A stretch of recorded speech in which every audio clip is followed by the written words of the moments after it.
and gentlemen, welcome to the Catching Fire recap! I love it! And now, please give a warm welcome to your host for the evening, Natalie Hoover! Thank you, Caesar.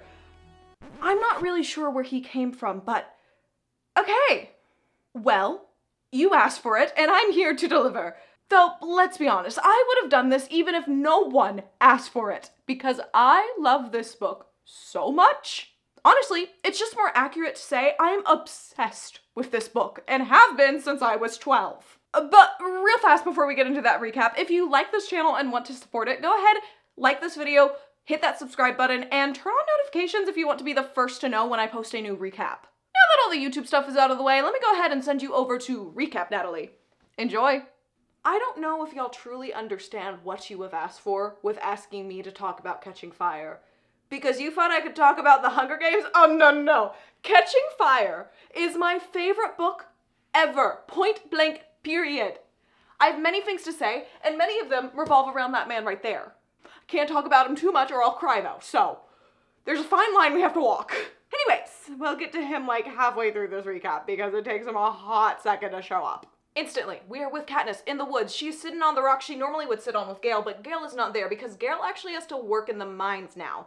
He's a little too proud to take any money from Katniss, so he goes down into the deep, dark depths of the earth. Yeah, or it may also be required. It's never confirmed that it's required, but it feels like it's kind of required, let's be honest. Anyways, he can only meet in the woods on Sundays to hunt with her, and it is not a Sunday right now, so she's all by herself, trying to mentally prepare herself for Effie, her prep team, all the camera crews, reporters that will be in District 12 today for the start of the Victory Tour.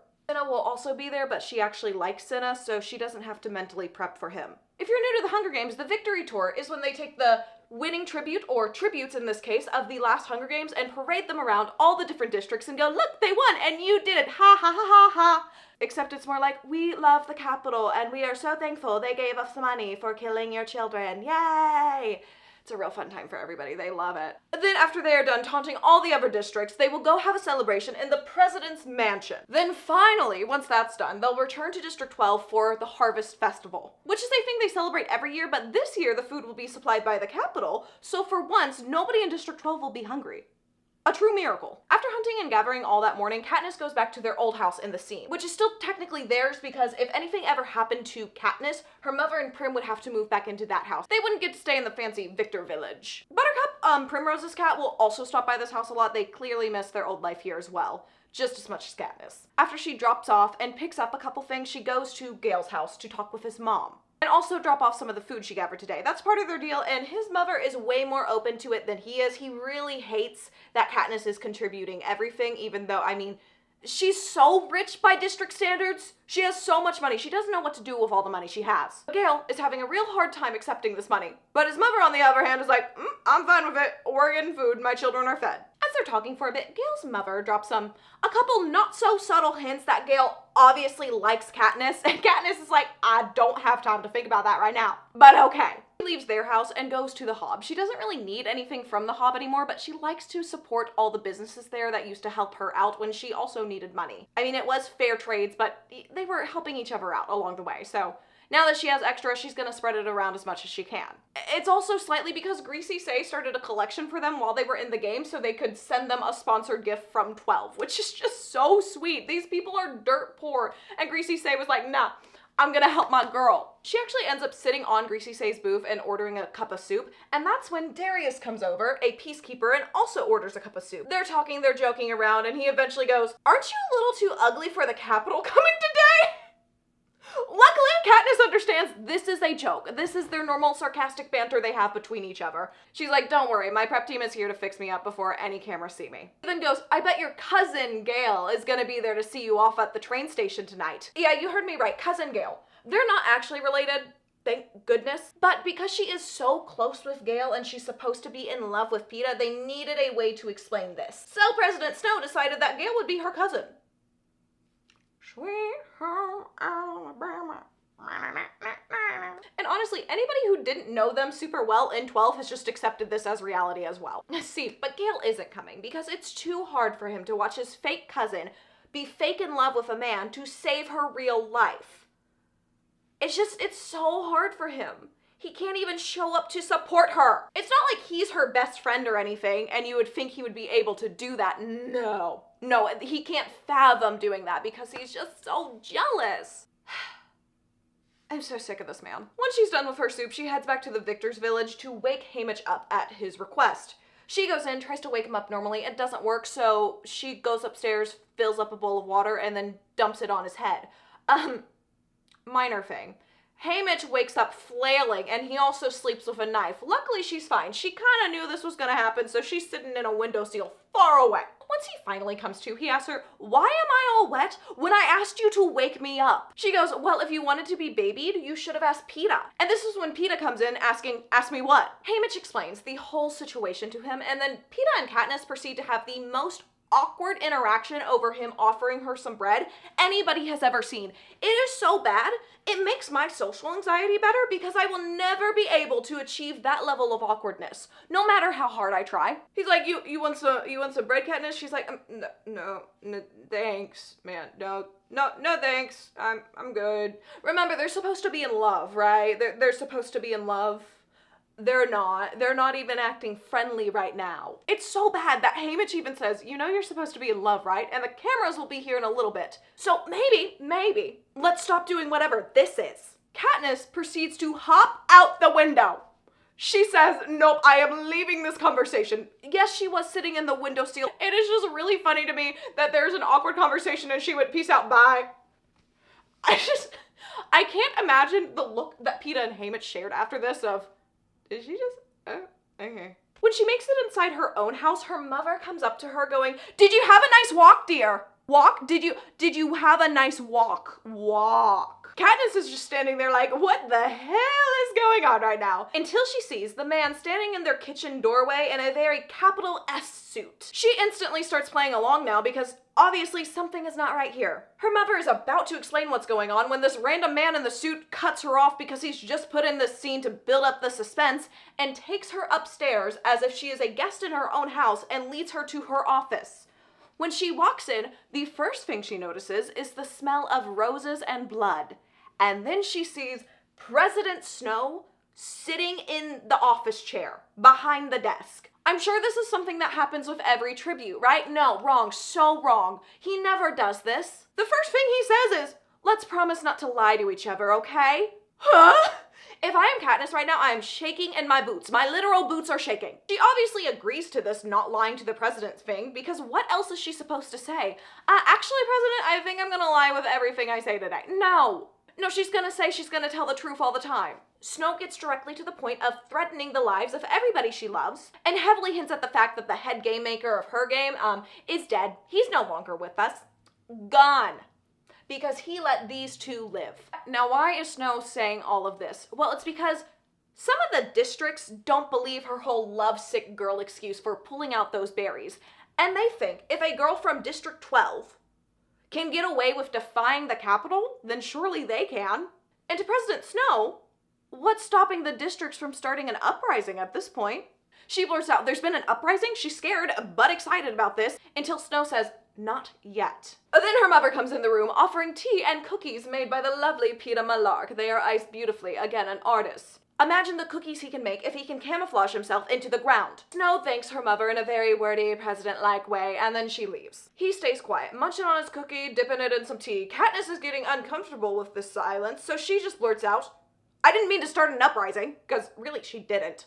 He says, "I believe you, but your stylist turned out to be prophetic in his wardrobe choice. Katniss Everdeen, the girl who was on fire, you've provided a spark that left untamed could grow into an inferno and destroy Panem." Katniss boldly says, "Why don't you just kill me?" He simply explains that this would just add fuel to the fire. It would basically make her a martyr at this point. She goes, "All right, then just tell me what to do." He's like, "It's not that simple, girlfriend." Girl, come on, listen up. We gotta talk about the rebellion. What am I making, Snow? She's begging him to tell her what to do at this point. But it's not that simple because Snow wants to talk about the pretty cookies that Peeta iced. Then comes in swinging, asking, "When did he know you were lying?" She doesn't say anything, so he decides to ask about her handsome cousin. and proceeds to threaten to kill him and reveal that he knows that she goes into the woods with him every Sunday. Now she's wondering how much else President Snow knows. But really, there's nothing for him to be worried about because there's nothing romantic between her and Gale, well, except for that one time that Gale decided to kiss her. They were leaving the woods, and Gale, at the edge of the forest, was like, all right, I'm gonna kiss Katniss right now. So he did, and then he pulled away and said, I needed to do that just once. And then just leaves. Again, your best friend just got back from going through the most traumatic thing anybody could go through, and you decide, now is the time to kiss her, and then leave? Buddy, you're prioritizing yourself over your best friend right now. Your emotions are not that important. That can be figured out later. And I know there's gonna be a couple of Gale sympathizers in here being like, he was only 18. I don't care. This is not how normal 18-year-olds act. Sure, this might be how a narcissistic 18-year-old acts, but this is not a normal 18-year-old. Normally, they have a little bit of empathy. Anyways, back to worrying about Snow seeing them kiss and worrying about him killing him. Okay, cool. She, of course, is like, please don't kill Gale. I'll be exactly how I was in the games with peeta. And Snow goes, exactly how you are, meaning they should have never let down appearances and they should have constantly looked like they were in love. So they're just going to continue that now, and informs her that the victory tour will be her last chance to turn things around. She goes, I know, I'll convince everybody in the districts. Snow goes, no, convince me. And then, as Snow is walking out the door, he whispers in her ear, I know about the kiss. And she can smell the blood on his breath. Gale, look what you've caused. If you die, it's your fault, okay? It's your fault. Her mother now comes in to check on Katniss, and Katniss is like, yeah, this is just a thing that happens at the start of every victory tour. It's just not televised. Totally fine. Bunch of bullcrap, but Katniss is really good about lying, so she's gonna keep doing that. Her mother has actually taken the time to prepare her a bath that is waiting for her. They're doing their best to heal their relationship right now. Of course, it can't ever heal perfectly because she took on the role as the provider of the house for so long, as her mother just kind of wasted away. She was physically there, but she abandoned them, let's be honest here. But they're both working on repairing that relationship, and it's going as well as it could. So she accepts this bath and goes to take it. As she's walking over, she's thinking through who she should tell about this meeting she just had with President Snow, and settles on the fact she needs to tell Haymitch. He will know how to deal with this and get through the victory tour. When she's in the bath, she slides down completely, covering her head, just wishing it was bigger so she could actually swim to clear her mind, like she would when they would go down to the lake in the woods of District 12 that had a little cabin by it. Her father, of course, is the one who took her there. They would go for a little beach days, and that's actually where they got most of their katniss from. Which is a swamp potato plant. That's what she's named after. Then, even from under the water, she starts to hear all the noise of her team arriving. She barely has time to get in a robe before the prep team just burst in the door. They surround her, critiquing everything they will have to fix, and then get busy and start yapping on and on and on and on. Eventually, they ask her, are you excited to be a mentor for the quarter quell? And she's like, yeah, sure, I'm so excited. When in reality, of course she isn't excited. She's wondering every day what poor kid she's going to have to mentor for the 75th Hunger Games, because every 25 years, there's a quarter quell where there will be an extra twist in the game. They don't know the twist for this year yet, but they should be finding out in a few months. So, it makes the games worse. For example, on the 25th games, all the tributes were voted in by their district. Terrifying, awful. For the 50th games, there was double the amount of tributes, so it could be anything for the 75th. After her prep team is done, Cinna has her mother go in to teach the prep team how she did her braid on Reaping Day, because it was very complex, very beautiful, and he wants them to learn. Finally, when she makes it downstairs and sees Cinna, she is so tempted to tell him about everything that just happened, but knows now is not the time. But he's just so easy to talk to, and they get to talk all the time over the phone because he's helping Katniss develop her talent. See, all the victors of the games have to choose a talent that they can show off to the Capitol. Archery and any violent talent really isn't something the Capitol wants, so they decided to make her talent fashion. She knows nothing about fashion, so Cinna basically does all the work for her, and they pretend she is a fashionista now. After the camera crew gets some shots around her house, it is finally time to get the shot of her and Peeta coming together to start the victory tour. And the only thought going through her head is, Convince me. The cameras are on. She's smiling now, walking towards Peeta, and then she starts running like she can't stand being separated from him. He spins her, then they fall in the snow and kiss, and then they get back up for the cameras. The rest of the day goes by in a blur, and they are now on their way to District 11. Eventually, the train has to stop to refuel, so Katniss and Haymitch get out and go for a walk and get far enough away from the train so Katniss can tell Haymitch everything that happened in her meeting with Snow, and asks him if he will be able to help her with this trip. He says, no, Katniss, it's not just this trip. They will bring you and Peeta back out as mentors every year to revisit your romance. You will never be able to do anything but live happily ever after with that boy. She hadn't truly thought of this before and just now realizes she couldn't choose Gale even if she wanted to. Her only future is with Peeta. She makes it back to her room thinking about what this truly means for her future and how Snow at one point will probably want them to have kids. And then those kids will be reaped for the games, because it's not a coincidence how often Victor's kids are thrown into the games. She is looking for any way out of this, even if that means taking her own life, because she cannot stand the idea of Snow controlling everything. This is a part of Katniss that is harder to see in the movies, but she is truly depressed for a lot of this book. Trying to find a way out, trying to find a way just to get control of her own life again. And I think they did the best they could with the movies, but this is just so much inner dialogue, and that's why I tell everybody they need to read these books. But anyways, the next day, after a morning spent with her prep team, the train is stopped due to a part malfunction apparently, but let me tell you, my theory has always been that this is not a part malfunction. I think something was set up on the tracks and there was a plan in place. I don't know what that plan was exactly, but I'm very interested in this random part malfunction because I don't believe it for a second. We don't get an answer to that, but another one, if you guys have any theories, I would be so interested to read. But honestly, the person who is affected most by this tragedy of the train being stopped is Effie, because now her whole schedule is thrown off. Oh, how will she ever survive? Now, we've seen Katniss has not had a great past 48 hours. So she is just over it and snaps, no one cares, Effie. Everyone just stares at her and she goes, what? Well, no one does. She gets up, leaves the dining car, and then leaves the train, setting off an alarm as she opens the door to the outside. She could care less about this alarm. She is going outside, but she is shocked to find that the outside is warm and not cold like in District 12. She already regrets what she said to Effie because Effie, yes, she is a capital citizen and part of the games and part of the reason they're going on, but you can tell she truly cares and she's just very, very brainwashed and doesn't understand why they're bad. Not saying she's a great person, but she does have a kind heart for the most part. She decides she'll just apologize later though and starts walking for a while to blow off some steam. She makes it about 200 yards before she just sits down in the grass. Eventually she hears footsteps and she thinks it's Haymitch. So she says, I'm not in the mood for a lecture. But it's actually just Peeta who sits down beside her and says, I'll try to keep it brief. You know what Peeta does in this moment? He apologizes for how he acted on their train ride home after the games and says, it wasn't fair of me to hold you to anything that happened in the games. Do you hear that? Do you see the difference? He understands why she did it and they haven't been best friends for years. She even tries to apologize to him still and he says, there's nothing to apologize about. You saved both of our lives. He gets it! He continues talking and says, I don't want to keep ignoring each other when the cameras aren't around. So how about we try to just be friends? She agrees to this, so he asks, what's wrong? She doesn't say anything, so he's like, all right, too much, I understand. What's your favorite color? She says green and then asks about his and he says orange. She goes, like Effie's hair, which is just this bright orange. And he goes, no, more like the sunset. And this is where I have to admit that anytime I see a pretty sunset, I think of Peeta Malark.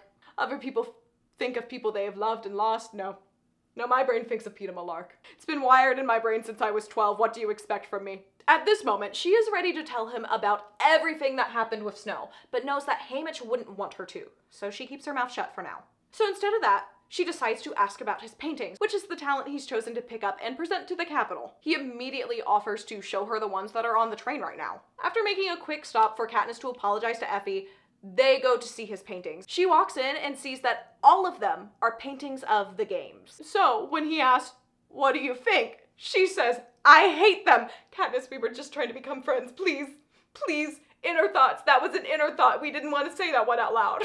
She does ask, how do you remember all of this so clearly? And he says, I see them every night. Then they get to bond over the joyous fact that both of them have horrible nightmares about the games, basically every night.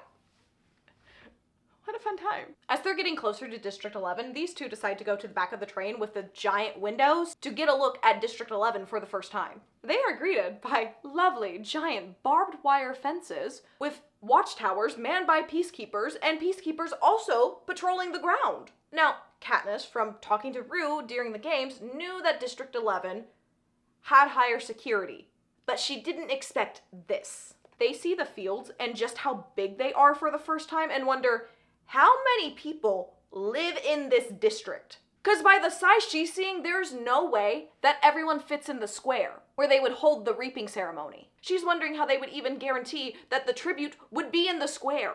And this is another little part of the book that doesn't get talked about any further, anywhere in these books. But how do they pick the tribute? Is there like a little reaping beforehand and they tell the people who need to be there so they all know they have a shot? Like, I would love to know, because this is fascinating. Now, we do know that some reapings are rigged, but there's just so many questions about this one little paragraph in this book. But finally, they pull into the station and they are greeted by 8 lovely peacekeepers. Effie is shocked and appalled by this because normally there would be some sort of welcoming committee, not 8 peacekeepers waiting for them. They're walking into the Justice Building as the anthem begins. They are quickly mic'd up, and then as they are announced, they're basically pushed out the door onto the stage. They're greeted by a loud round of applause, and Katniss is looking around, and then she sees the platforms that have been set up for the fallen tributes' families. On Thrush's, there is an older woman and a tall, muscular girl that must have been a sister, and then on Rue's,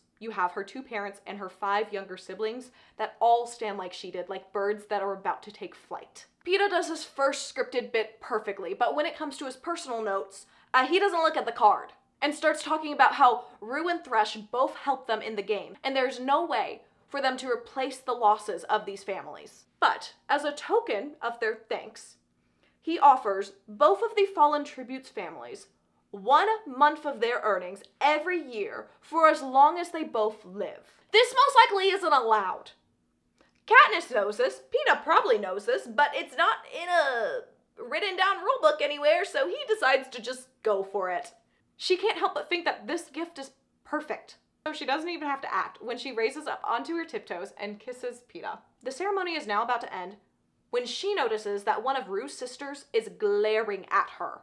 And she realizes she hasn't said anything, not even a thank you, to her greatest ally in the game. She stumbles forward now, crying, "Wait, please!" and then gives her thanks to Rue and Thrush and to all the people of District 11 for sending her the bread. From somewhere in the crowd, somebody whistles Rue's 4-note melody. And then everybody kisses the 3 middle fingers on their left hand and raises it up in unison. This was planned. Even though this is a gesture of great respect and appreciation, she can't help but be filled with dread because she knows how this will look to Snow.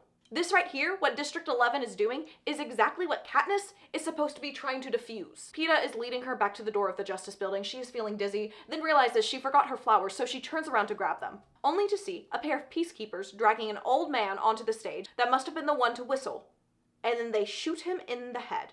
The peacekeepers behind these two now force them to get inside. Effie is trying to figure out what happened, while Haymitch just grabs Katniss and Peeta and starts taking them through the Justice Building until they get into the attic, which is completely forgotten about and is guaranteed to have no cameras or any listening devices up there. Peeta starts to explain what happened and then asks what is going on. Haymitch then has her explain everything to Peeta. He is obviously very upset and pushes a lamp that was precariously set on top of some boxes onto the ground, smashing it into bits, and says, "This has to stop. You can't keep leaving me out of everything. This is like in the games when you two had something worked out." Haymitch is like, "We didn't tell you everything because you were good in front of the cameras and I didn't want to disrupt that." Peeta points out that that worked out real well today, and then starts going on about how bad he messed up because he wasn't informed. Because honestly, they've now put the lives of the tribute's living family at risk because of what he did. And that right there is what concerns him the most. She admits that maybe this was the worst plan they've ever had to leave Peeta out of this. I mean, that's not verbatim what she said, but come on, this has to be in like the top 3 worst plans they've had yet. Because why would you not tell him that Snow is out to get y'all? Haymitch starts trying to explain and justify this more, and he goes, "No, I'm good in front of the cameras. I just need to know what I'm walking into." Haymitch is like, okay, from now on, you'll be fully informed. He says, yeah, I better. And then leaves without even looking at Katniss. That's how you know he's hurt. Katniss turns to Haymitch and finally asks the question that has been bugging her for a long time now, and asks, did you choose me? He goes, yeah. She points out that he liked Peeta better. He just reminds her that before the rule change, he could only get one of them out. And if there was 3 people working to try to get one person out, she had the better odds. Some might even say that the odds were in her favor. Haymitch and Katniss head back down finally to meet up with the rest of the team so they can start getting ready for the dinner they will have with the leaders and important people of District 11 tonight. Only to find out that Effie went looking around because District Ruins is going to be all the rage in the capital this year, only for peacekeepers to tell her to get back inside while one of them had a gun pointed at her back. Katniss, trying to use this to her advantage, says, "Oh, Effie, I'm so sorry, maybe we should just skip dinner." Effie is truly touched by this, but says no. We still have to go. A little later, Peeta and Katniss are waiting on the top of the staircase to go down to make their entrance for the dinner at District 11. When he explains, he spoke to Haymitch, and Haymitch told him that he was wrong to be upset at Katniss because she was just following Haymitch's orders. And then jokes that it's not like he hasn't kept stuff from her in the past. Then, right before they walk down, Peeta asks, is that really the only time you've kissed Gale? Because she had to tell him about that during the whole Snow wanting to kill Gale and her entire family thing. Kind of an important plot point there.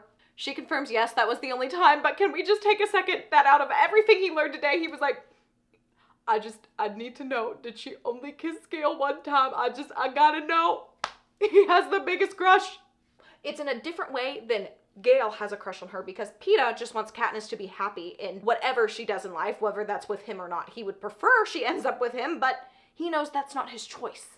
It just reminds you that he is just 17 and has to be a little jealous of Gale, of course. The next few days are basically exactly like this, them going from district to district, giving their speeches, far less drama, no one getting shot anymore. And at the dinners that night with all the important people from the districts, they act like 2 lovebirds. The peacekeepers do still, every once in a while, have to calm down a crowd, but it's not from anything she's done that day, it's from what she did in the arena. Our girl Katniss here is not doing well though. She's not eating, she's not really sleeping. It gets to a point where Cinna has to alter her clothes to make them fit, and Effie is giving her sleeping pills. And even with those, she's still woken up most nights with nightmares. But Peeta, who is up most nights trying to avoid his own nightmares, will hear her scream, go to her room, climb into the bed with her, and she'll just cuddle into him, and that's how she sleeps. Nothing happens besides these 2 just laying in the bed, cuddled up together, trying to get through the nightmares every night together, like they did in the arena. They have to make a back-to-back appearance in 1 and 2, and it's a really hard day, because Cato and Clove could have won if they didn't win, and it's pretty hard in 1 because she is personally responsible for both of the tribute stuff there. And she just learns that the guy's name is Marvel. Just now. Long after she killed him. They make it back to the capital now, where nobody needs to be convinced of their loves. But what they saw in the district, there is still some unrest. So eventually Katniss throws out the idea of Peeta proposing to her publicly. Peeta agrees to this, but then disappears to his room for a long time after. Haymitch has to explain to Katniss that even though Peeta wanted to get married to her at some point, this was not the way he wanted to do it, with her just being like, well, we could get married, I guess. Yeah, that's not what he wanted. He wanted it to be real. That night, during their interview with Caesar, Peeta proposes, she says yes, and the capital is overjoyed. Snow even comes out to congratulate them. She gives him a hug and pulls back, raising her eyebrows to ask, did we do it? And he just gives the slightest shake of his head. No. Ending any last hope she had that they had succeeded. But she doesn't get overwhelmed with despair because now she can act as desperately as she wants to. Because she has nothing to lose. President Snow already told her he's going to kill everybody she loves, so what's the risk in trying something desperate? Now, what is her desperate plan, you may ask? It's to take everybody she knows and loves into the woods and run away together. But right now, President Snow still is right in front of her, so she's gotta focus. He's asking if they would like to throw their wedding in the capital. Of course they agree to this. Caesar is asking for a date for the wedding, and Snow jokes that they'll have to get permission from Katniss's mother first. Because her mom has actually been doing Katniss a very big favor and acting very strict on Katniss's dating life. So it's the easiest way for them to explain why her and Peeta aren't seen around District 12 together as much. They make it to the party being thrown in Snow's mansion, and it is as grand as you would assume. But the biggest thing Katniss and Peeta see is the amount of food. So they decide to go around these tables and try a bite of everything. As they're going around eating, people are coming over to chat to them, and she can't help but notice the shocking amount of Mockingjay accessories that the capital citizens have. One of my favorite lines from the book that sums up Katniss so well is, "I act delighted, but I have zero interest in these capital people. They are only distractions from the food." She just found out that her and everybody else she loves is gonna have to go live in the woods for the rest of their lives to try to survive. But girl still has her priorities straight. Amazing food. Honestly, this is one of the moments when I reread the book where I realize how perfectly Jennifer Lawrence was casted. Because the amount of interviews she talks about food, you can't convince me that she's not just Katniss Everdeen in our modern time, okay? You can't.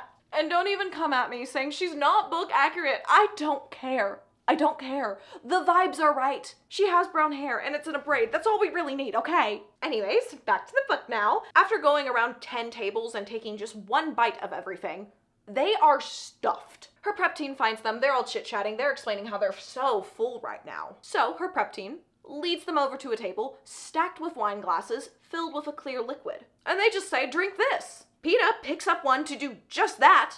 And the prep team is like, "No, not in here. You'll get it on the floor." Peeta puts it all together and goes, "You mean this will make me puke?" They're like, "Yeah, duh, so you can eat more food." They don't know what to say to this because people are starving back at their home, yet people in the capital are throwing up food so they can stuff down more. It's just so insulting. Peeta can't stand it anymore, so he just asks Katniss to dance with him, and they head off to the dance floor. They start dancing and discussing this, low-key dissing on the Capitol in the middle of President Snow's mansion, when Peeta says, "Maybe we were wrong about trying to subdue the districts." Peeta, you are in the Capitol, in the President's mansion. This is not the time. Not the time. Katniss looks around to make sure nobody overheard them. Peeta knows this was dumb, so he goes, "Sorry." Then Portia appears, introducing them to Plutarch Heavensby, the new head game maker. He has to dance with Katniss. She doesn't want to, but she accepts. They're talking while dancing, and then she realizes why she recognizes him. This is the game maker that fell into the punch bowl last games when she shot her bow at the pig's apple. They joke about this, and she mentions how being the head game maker must be an honor. He says, yeah, there actually wasn't a lot of interest in the job due to all the responsibilities. And you know, the last guy in this position is dead, so it doesn't really feel like this job provides job security, much less life security, honestly. She asked him if he's already planning the quarter quell. He is, but they still don't know what the twist will be for this arena. See, all the twists for the quarter quell were decided a long time ago when the Hungergames was created, and they were all stowed away in little boxes that President Snow will get out a few months before the reaping, read out what the twist is so everybody can mentally prepare themselves for even more horror. Plutarch actually has a meeting about this twist tonight, apparently. He steps back, pulls out his pocket watch, and says, "I have to go soon." She starts to say that's pretty late for a meeting, but stops when she notices that when Plutarch ran his thumb over the pocket watch, her Mockingjay symbol showed up. For just a moment. She says, "That's very pretty." He explains it's one of a kind, of course, and then asks her not to tell anybody about this meeting because it's supposed to be a secret. But figures he can trust her. She's back with Peeta now, discussing the capital citizens, but can't help but thinking how strange that interaction with Plutarch was. Especially the way he showed off his watch, but just brushes it off to be some strange capital interaction. I mean, just imagine how many strange interactions this poor girl has had in her time here. So many. They all make it back to the train very late that night, have a little bit of tea, and then decide to go to bed, because they still have the Harvest Festival in District 12. She wakes up the next morning with her head in Peeta's arms, and he says, "No nightmares." She's confused, because she just woke up and asks, "What?" He explains, "You didn't have any nightmares." This is the first time in ages she hasn't had any, and actually got to sleep through the whole night. And she even gets to tell him about the dream she had, which is so sweet and something she hasn't been able to do for who knows how long. Then, after thinking for a bit, she asked him, "Why don't I ever know when you're having nightmares?" Well, it's partly because he doesn't thrash and scream like she does in her nightmares. He just kind of is frozen with fear. She tells him to go ahead and wake her up anyways, because she knows she wakes him up a couple times a night with all her screaming and thrashing around. And Peeta says, "It's not necessary, because my nightmares are about losing you. I'm okay once I realize you're here." I don't care how many times I hear this line, it takes me out every time. Every time. It's so sweet. Katniss's inner monologue here is, Peeta makes comments like this all the time, and it's like being hit in the gut. And it's honestly even worse because Peeta isn't doing this to try to get her to fall in love with him or to say she loves him as well. No, he's just doing it because he says what he's thinking, and he's just a really nice guy.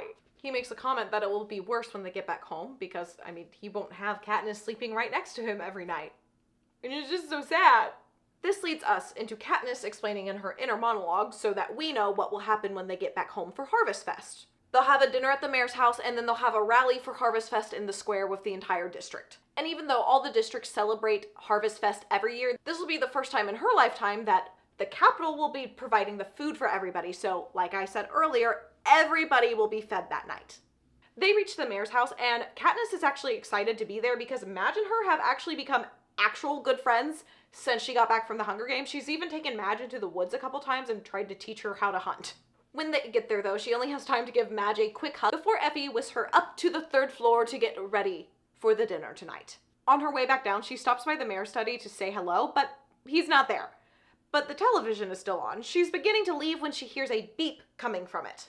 The screen cuts to black, and then text appears saying, "Update on District 8. She knows this is not for her to see, but of course she stays. A reporter she has never seen before pops up on the screen, who is going on about how conditions in District 8 have worsened to a level 3, and additional forces have been called in, and all textile production has ceased. Then they cut to a shot of the main square, where a mob scene is taking place, with people of District 8 fighting back against the peacekeepers, throwing bricks at windows, throwing bricks at peacekeepers. Katniss has never seen anything like this, but knows this must be what Snow would call an uprising. Once this hits her, she leaves and starts walking down the hall, just in time because the mayor is now coming up. They have a quick, polite conversation, and then she runs down to see Madge. Madge loves the dress that Katniss is wearing, and Katniss fills her in about how her pin is all the rage in the capital now, and even offers it back to Madge. Madge is like, "Katniss, it was a gift. No, I don't want it back." Even though it had been in her family for a while. Cut to that Sunday now. She is making her way to the little cabin by a lake that her father used to take her to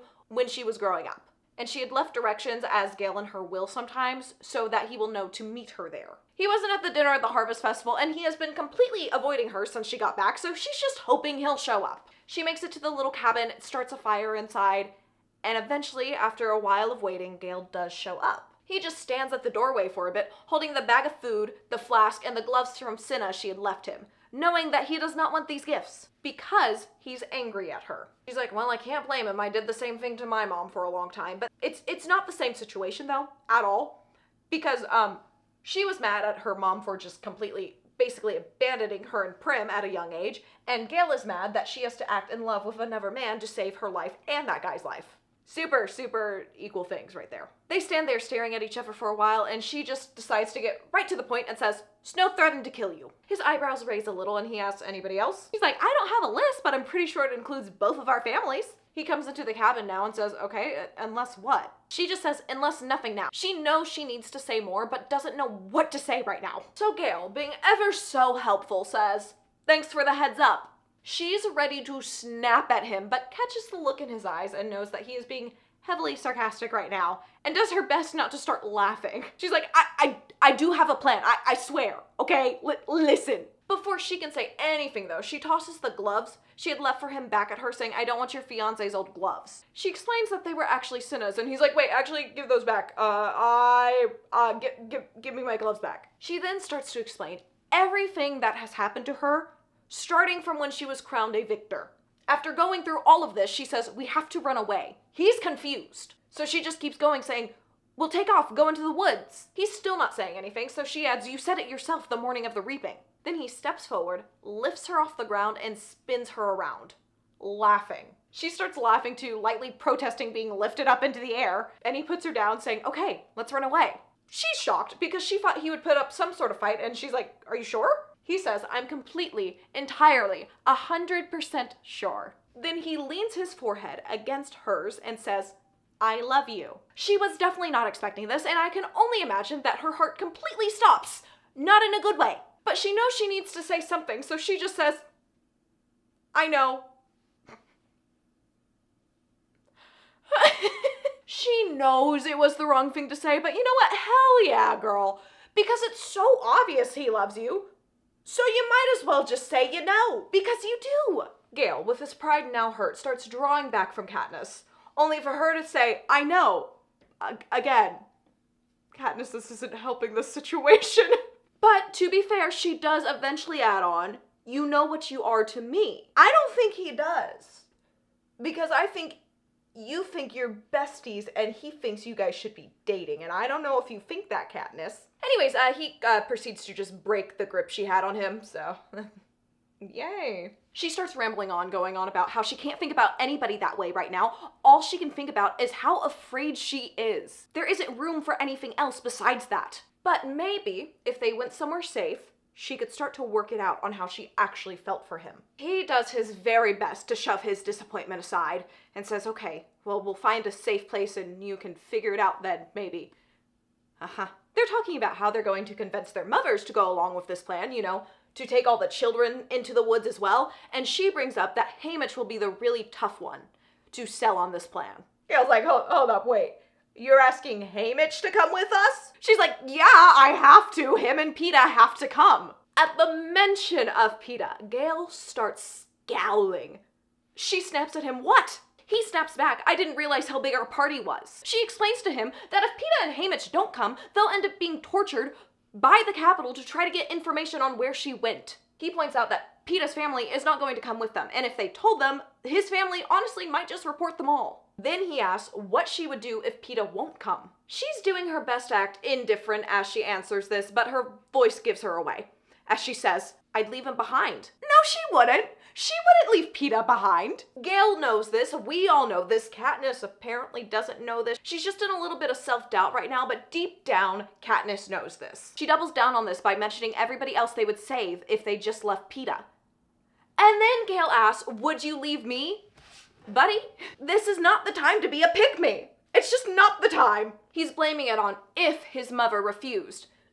She's like, cool, well, you would have to force her to come then. Do you think I'm making all of this up because I'm not? Gale just says, no, but I don't think he can afford to kill you or Peeta. Snow is literally throwing your wedding. I really don't know how he would even pull off killing both of you. This is when Katniss brings out her trump card and says, there's an uprising in District 8, so Snow doesn't have much time to choose our wedding cake. But she knows as soon as she said this, she shouldn't have. Because Gale is like a dog with a bone and starts asking all about the uprising in 8. She is doing her best to defuse this. That's not working. She tries to blame herself for this uprising, thinking that she's hurting people, and he goes, you aren't hurting people. You are giving them an opportunity, Katniss. See, apparently there has been people talking in the mines about possibly doing an uprising in 12, and now this, right now, is their chance. They may possibly be able to end the games. But before he can get that whole thought out, she shouts, stop it! She starts trying to explain how the peacekeepers are in other districts. They aren't as friendly here. They aren't just chilling in the hub with the criminals. No, they have guns. They're fighting against these people. There are punishments daily in some of those districts. And Gale's like, cool, that's why we joined the fight. She is yelling, begging him to leave with her now. And he just pushes her away and says, leave then. I would never leave in a million years. She points out that he was just happy to leave a minute ago and wants to bring up that he's just mad because of Peeta, but decides not to do this and says, what about your family? He says, what about the other families? It's not about just saving us anymore if the rebellion begins. He looks disgusted with her right now and is shaking his head, in shame almost. And he says to her, you could have done so much. Then he throws Cinna's gloves that he was gifted to the ground and says, I don't want anything that's been made in the Capitol. All right, look. I dislike Gale, but he makes a lot of valid points in this conversation, okay? I can admit that. He has a good mindset. The rebellion needs to happen. Gale is on board. He's trying to get Katniss on board. She really can do so much. The spotlight is on her right now. He is not wrong about what he's saying right now. This is one of the few times he's not wrong. There are a couple things he says that are a little insane, but you know. Besides that, this was a really good scene for Gale, because Katniss really needed to hear some of this. But she can't help but think that his comment when he threw his gloves to the ground saying, I don't want anything made in the Capitol, may also include her now. She just sinks to the ground, thinking maybe she can convince his mom to convince him to run away, but isn't really sure that will even work. She kind of gives up on Gale in a way and decides to just go ahead and bring the plan to Peeta now. She catches him on his way out of the Victor's village since he was on his way to have dinner with his family that evening, and is like, hey, yo, I got this crazy idea. Can we talk and walk here? And then blurts out, if I asked you to run away into the woods with me, would you? Would you do it? Peeta stops walking, turns to her and goes, okay, depends why you're asking. She informs him that Snow was not convinced and about the uprising in District 8. Peeta is smart enough to know that it wouldn't just be the two of them going, and asks who else would be coming. Your family if they want, my family, Haymitch. Peeta, being the smart boy he is, says, what about Gale? Katniss is like, oh, well, look, he might have other plans. I don't know, haven't really talked to him about this or anything. He just might have other plans. Like, starting a rebellion. Peeta at this, though, just gives her a sad smile and shakes his head, saying, I'm sure he does, Katniss. I'll go with you. She's shocked and excited by this and says, you will? He says, yeah, but I don't think for a moment you will. She's offended by this, so she starts walking off, but he runs after her, catches up, stops her, and says, I really will go with you if you are serious about this, but I think we better talk to Haymitch first to make sure we're not making this worse for everybody else. He then lifts his head and turns it a little bit and asks, what's that? She starts listening now and starts hearing this strange whistling sound coming from the square of District 12. They're in District 12. It's the square in District 12. Peeta gets very serious as they start walking towards the square. The square is packed with people. They can't see what everybody is looking at. Peeta does find some crates, though, to stand on, and gets up, is looking around, offers a hand down to Katniss to help her up, but then all of a sudden is like, actually, no, don't get up here. You don't want to see. And now Katniss really, really wants to see because somebody just told her no, and Katniss does not take being told no well. Peeta is just telling her, go home. Of course, Katniss does not go home, and she starts pushing through the crowd. As she's pushing through the people, they're looking at her going, no, what are you doing? Go home. You're only going to make this worse. Do you want to get him killed? She finally makes it to a space where she can see, and she knows that Peeta and everybody else that told her to go were right, because she sees Gale tied up to a wooden post with his shirt off and his back torn to shreds by the whip in the new Peacekeeper's hand. She hasn't quite put it all together with this new Peacekeeper holding the whip and Gale there. She's in shock until this new head Peacekeeper raises the whip again and starts to bring it down on Gale's back. She dives forward, putting herself between the whip and Gale, getting hit directly on the cheek. She's confused by this, falls to the ground from the pain, only to feel that the ground is wet with Gale's blood. And she yells at this Peacekeeper, stop it, you're killing him! This Peacekeeper starts to raise his arm again at Katniss with the whip until Haymitch calls out, hold it. Haymitch trips over Darius, the kind Peacekeeper that Katniss had a little back and forth with earlier in this book, who is now knocked out on the ground. She's worried about him now, wondering what he did and how this happened to him. Haymitch just ignores him, though, and goes over to pull Katniss up onto her feet. He grabs her chin, starts looking at her face, and says, great, she's got a photo shoot next week to try on wedding dresses. What am I supposed to tell her stylist? This new head Peacekeeper now realizes that he just whipped Katniss Everdeen, the new victor that is beloved by the Capitol. But he says she interrupted the punishment of a confessed criminal. Haymitch starts ranting and goes, I don't care if she blew up the Justice Building. Look at her cheek. The first call I will make when I get home is to the Capitol to ask who gave you permission to mess up my victor. The Peacekeeper explains that Gale was poaching. We all knew that, but this new head Peacekeeper apparently has new rules. So that's a no-no, and he's gonna adhere to that. So Gale was poaching. The Peacekeeper found out and doesn't even understand why Katniss would have any concern for Gale because she's supposed to be in love with Peeta. This is when Peeta himself steps in saying, he's her cousin, and if you want to get to him, you're going to have to go through the both of us now. Peeta is too good for this world. The new Peacekeeper now looks over at his shoulder at the Peacekeepers that Katniss knows from the Hob to ask them on their opinion in this situation. One of them speaks up saying, for his first sentence, you have reached the required number of lashes. Unless your sentence is death, then we would carry it out by firing squad. The head Peacekeeper decides, we're done, and tells Katniss to get him out of the square. Katniss mouths a thank you to this Peacekeeper who stopped this, and then goes to untie Gale, and he just collapses to the ground. A few people go to one of the stalls, get a board to put him on, and they carry him back to Katniss's house, so her mother can start healing him. One of the girls from school that Katniss knew even stops by to ask if she needs any help, and Katniss just asks her to inform Gale's mother on where he is and about what happened tonight. She catches up with everybody else. Haymitch tells her immediately to put snow on her face She does, but she also overhears everybody talking about what happened to lead to Gale getting whipped. So see, Gale used to sell turkeys to the other head peacekeeper. It was a normal thing, so he went to his house to try to sell this turkey, except when the door was open, it was the new head peacekeeper, Thread, and he didn't take too kindly to that. So basically, Gale just showed up being like, I killed this thing. That's a crime. Do you want it? So yeah, that's how he ended up in that situation. Then Peeta asks what happened to Darius and how was he knocked out. They explain that Darius, after 20 lashes, stepped up saying that's enough, except he didn't do it in a smart official way like the last peacekeeper we saw that really got this to end for Gale. So Thread over here just hit him really hard with the end of the whip, and he got knocked out. So this new head peacekeeper seems like a lovely man. So nice. So understanding. They all make it back to the house. Of course her mother is startled and asks what happened. Haymitch simply says, new head peacekeeper. Her mother and Prim start working seamlessly as a team to fix up Gale. Haymitch goes over to Katniss to assure her that her mother knows what she's doing because there used to be a lot of whippings before Cray, their past head peacekeeper, got there. And of course, her mother was the one who took care of them. Gale starts to wake up a little bit, so her mother starts making the sleep syrup. Except that Katniss is demanding they give him something strong because obviously he's in a lot of pain. She's raising her voice.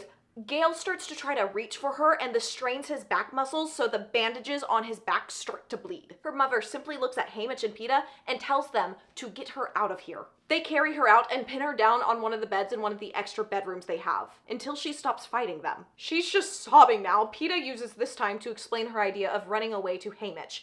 Haymitch doesn't say anything. Her mother eventually comes in to treat her eye. Haymitch fills her in on everything, and she simply asks, so it's starting again, like before? Haymitch says, yep, who'd have thought we'd be sorry to see old Cray go? Now, Cray would have been disliked anyways for being the head peacekeeper. You know, that's just how it would be.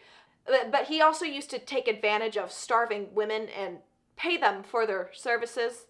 Just a little bit with some food and stuff.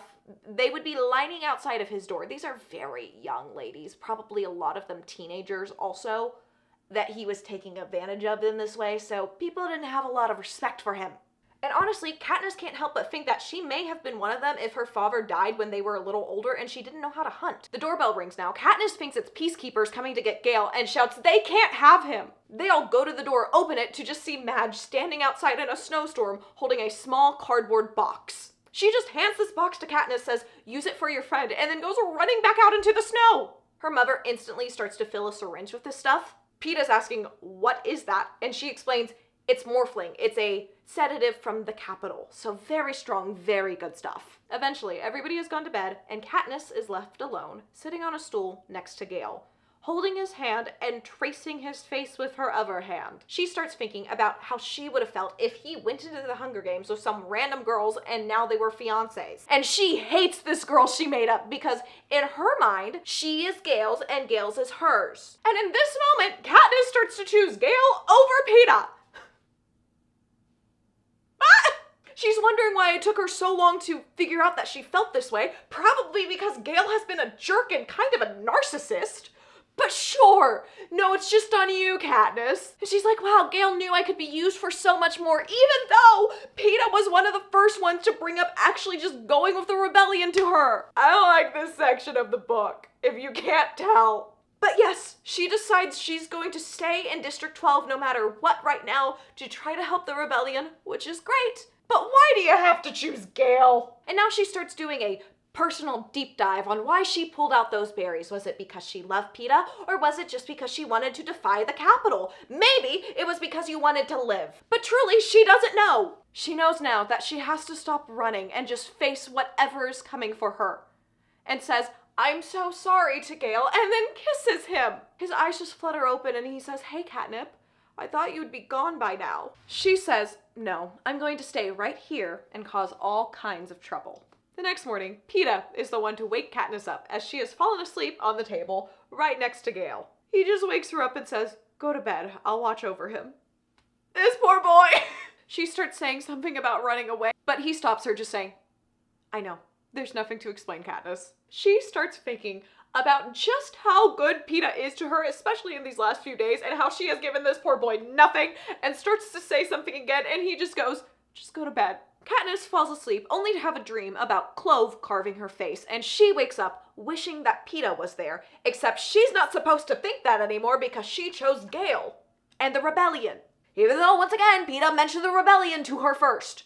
He's on board with this plan. Then she starts thinking about Prim, though, and how this might affect her. Then she remembers that the Capitol already tried to put her into an arena to face her death. So really, what's there to lose? Like, the Capitol has already hurt Prim. They've made Prim watch her older sister fight to the death. They almost put Prim in the arena herself. They let Prim almost starve to death. They have to do something about this. She knows that this is the very reason she has to fight. This is beyond justification at this point. She starts trying to come up with a plan on how they can start an uprising like the one she saw in 8. And then she knows they're going to need somebody that can talk to the people and convince them with just his words.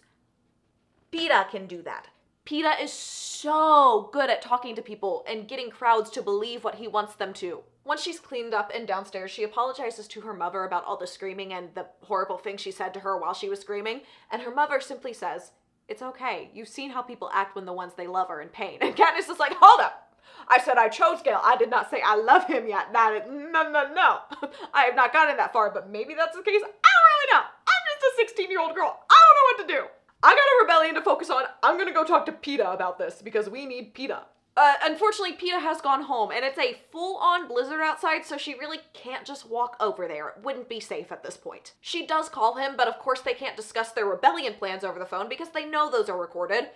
They chit-chat for a bit, he asks how Gale is doing, but then she just simply says, "I want to talk to you in Haymitch once the weather has calmed down." After 2 days, the storm finally calms down. She calls Peeta to be like, "Hey, you wanna go into town today?" Peeta does, so he grabs Haymitch and they all go into town. On the walk over, they're chit-chatting about this plan that Katniss has now. Haymitch still thinks they're on the running into the woods plan. Katniss has to be like, so no, actually, I want to start an uprising now. Haymitch just laughs, because honestly, what else is he supposed to do? This little tiny 16-year-old girl wants to start an uprising against the Capitol? He finally gets out, "Well, I want a drink. Let me know how that goes." And adds on that he's going to keep planning their wedding. She starts to plead with him, begging him to listen, and he just goes, "It won't work." They're getting close to a group of men at this point, so they stop talking about the rebellion, but by the time they're far enough away from people again, they see the square, and it looks completely different now. There are huge banners with the Capitol seal hanging from the Justice Building. Peacekeepers are marching around, and there are more on the rooftops manning machine gun nest. And in the middle is the new official whipping post, stockades, and gallows. What a lovely... And then they see a blaze fire up from where the hob is. Katniss begins to worry, thinking people are still in there, but Haymitch just calms her down instantly, saying they would have known to stop going there as soon as the new head peacekeeper showed up. No one's there. It's okay. She makes her way over to go check on Gale's mom because she hasn't made it to come check on Gale, which shocks Katniss because that's not the type of mother she is. On her way there, she notices that the streets are deserted and realizes that starting an uprising in 12 is going to be a lot harder than she originally thought, because Katniss has been used to breaking the laws most of her life. But other people won't brave the street because they're scared they might break a law they don't know about. That's not the type of people who are gonna start an uprising with you. She makes it to Gale's house. She finds out that his little sister, Posey, is sick, so that's why Gale's mom hadn't made it to come check on him. She gives her the update that Gale should be ready to go back to work in 2 weeks, and his mom simply says, the mines are closed until further notice, so it doesn't really matter right now. His mom also does run a laundry washing business to get them some extra income, but her bins are completely empty. So Katniss asks about that, and if it's just because of the storm, but it's clearly not. Nobody wants to risk giving their clothes to somebody who was just called out for breaking the laws there. Peeta has just been waiting for her outside. When she comes back, she mentions that she wants to go walk by the hob and that he can head on home. Of course he does not, so they go walking by the hob together just to double check nobody is there. She's like, okay, let's go check on Greasy Say. I really do want to make sure she's okay. And Peeta has to gently tell her that they're not going to be helping anyone by showing up at their front door right now. As they make their way back to their homes, she realizes as they're walking through the square, she does not recognize a single peacekeeper.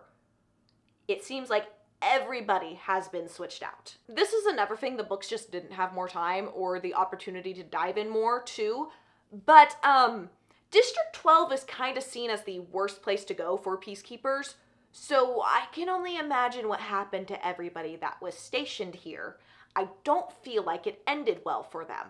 I feel like it ended really bad, and maybe most of them are dead or some sort of servant, more likely slave, to the capital at this point. Again, that's never brought up again, so I can't guarantee that, and if you have any theories, let me know. Another one I'm curious about. So the mines remain closed for 2 weeks, leaving everybody without any income. Plus, there are food shortages, so even those with money can't get any food. When the mines do reopen, the wages are cut in half with extended hours, and they are sent into obviously dangerous situations. Finally, they make it to Parcel Day, where their food and extra stuff from these two winning the Hunger Games comes into the district. But when it comes in, everything is spoiled. And let's not forget, the new pretty fun, shiny installations in the square are getting plenty of use because there are so many laws that haven't been enforced for so long in 12, people didn't even know they were breaking them. Gale goes home without any further talk of the rebellion, only to find out that his little brother signed up for Tesserae. And he's so upset about this, he can't even talk about it. If you forgot what that is his little brother putting his name in one extra time into the bowl to get picked to go into the arena. The one good thing that happens in this time is Katniss convinces Haymitch to hire Gale's mother so there's more income for her, and also Haymitch has a clean house for once. And also Haymitch is dealing with alcohol withdrawals during this time because nobody's making it, so that's a whole other sort of problem right there. The woods, absolutely forbidden now. Gale doesn't even risk going in them anymore, but Katniss one day finally does, when a crate of wedding dresses arrives from the capital, with a note from Effie saying that President Snow approved them himself. She covers her tracks all the way into the tree cover, so it seems like nobody went into the woods, and for some reason she decides to go into the lake. She's not focused on anything else but her own thoughts, so she doesn't notice the signs that somebody else is already at the little cabin by the lake until she is basically right there. She stops walking now, but it's not because of any of these signs, it's because of the click of a weapon. She turns around, arrow drawn, and sees a peacekeeper. Shockingly, this peacekeeper drops their weapons to the ground, crying, "Stop!" as they hold out something to her. Katniss is still about to shoot this peacekeeper though, until she notices that the thing she's holding in her hand is a little white cracker with a Mockingjay symbol on it, her Mockingjay symbol on it. She still obviously has no clue what is happening and asks, "What does this mean?" Then a voice from behind her says, "It means we're on your side." She tells this new voice to come around where she can see her. The other woman tries to explain that she can't, and Katniss goes, "No, come around where I can see you." This new voice does come around, and when Katniss can see her, she notices it's just a girl about her age, who is dressed in a very ill-fitted peacekeeper uniform. She takes all of this in for a little longer and accepts that these are definitely not peacekeepers or even capital citizens. So she asks, "Who are you?" The first woman she saw says, "I'm Quell, and this is Bonnie. We're from District 8. You know where the first uprising happened?" They explain they stole the uniforms piece by piece from the factory, and the reason that Bonnie's fits so poorly is because that it was stolen for somebody else originally. She then asks about the cracker, and they're like, "You don't know Katniss?" Revealing they know exactly who she is. Katniss, not wanting to sound completely out of the loop, says, "I know that there was an uprising in District 8. They confirm this and add that they are now heading towards District 13. She's very confused because District 13 was destroyed 74 years ago. The capital repeatedly shows the destruction on TV, saying that it's not safe to go to. Katniss gets distracted by Bonnie though, who is shifting on her crutch and asks, "What happened to your leg?" Bonnie simply twisted her ankle due to her boots being too big. Once she confirms that nobody is actively hunting them, they all go inside the cabin. She sees that they're boiling some water with some pine needles to make a little bit of tea, but they are completely out of food, and she knows she has to find some way to help them. Luckily, she had overstuffed her game bag that morning, so she has food to give them because she was planning to give it out to people in the districts, but knows it needs to go to them now. That is more important. She hands them both 2 fresh buns that are layered with cheese. These happen to always be around because Peeta found out that they were Katniss's favorite. Of course, she doesn't take anything because it seems wrong to take any food away from these two. As they're eating, she asks for their story. Ever since Katniss's Hunger Games, the discontent in District 8 has been growing and growing and growing. So they started using the textile factories and the loud machines there to start planning a rebellion where nobody could hear them. Quell was a teacher at the school, and Bonnie was one of her students. Every day after school, they would go to the factory that made the peacekeepers' uniform and work a whole shift there. Quell had started stealing uniforms bit by bit for her and her husband because the plan was once they started this uprising, her and her husband were going to get out of there to spread the word and try to get other districts to join them. They even used the day that Peeta and Katniss came through for their victory tour as a kind of rehearsal. Then, at 8 o'clock, on the night of their interview with Caesar Flickerman where they got engaged, They started the riot. They initially overwhelmed the peacekeepers, but then the hovercraft started coming in, dropping bombs. It took them less than 48 hours to subdue all of District 8. For weeks, they were on complete lockdown, completely forbidden to leave their homes. Then one day, when the whole district was on the brink of starvation, everything just returned to normal.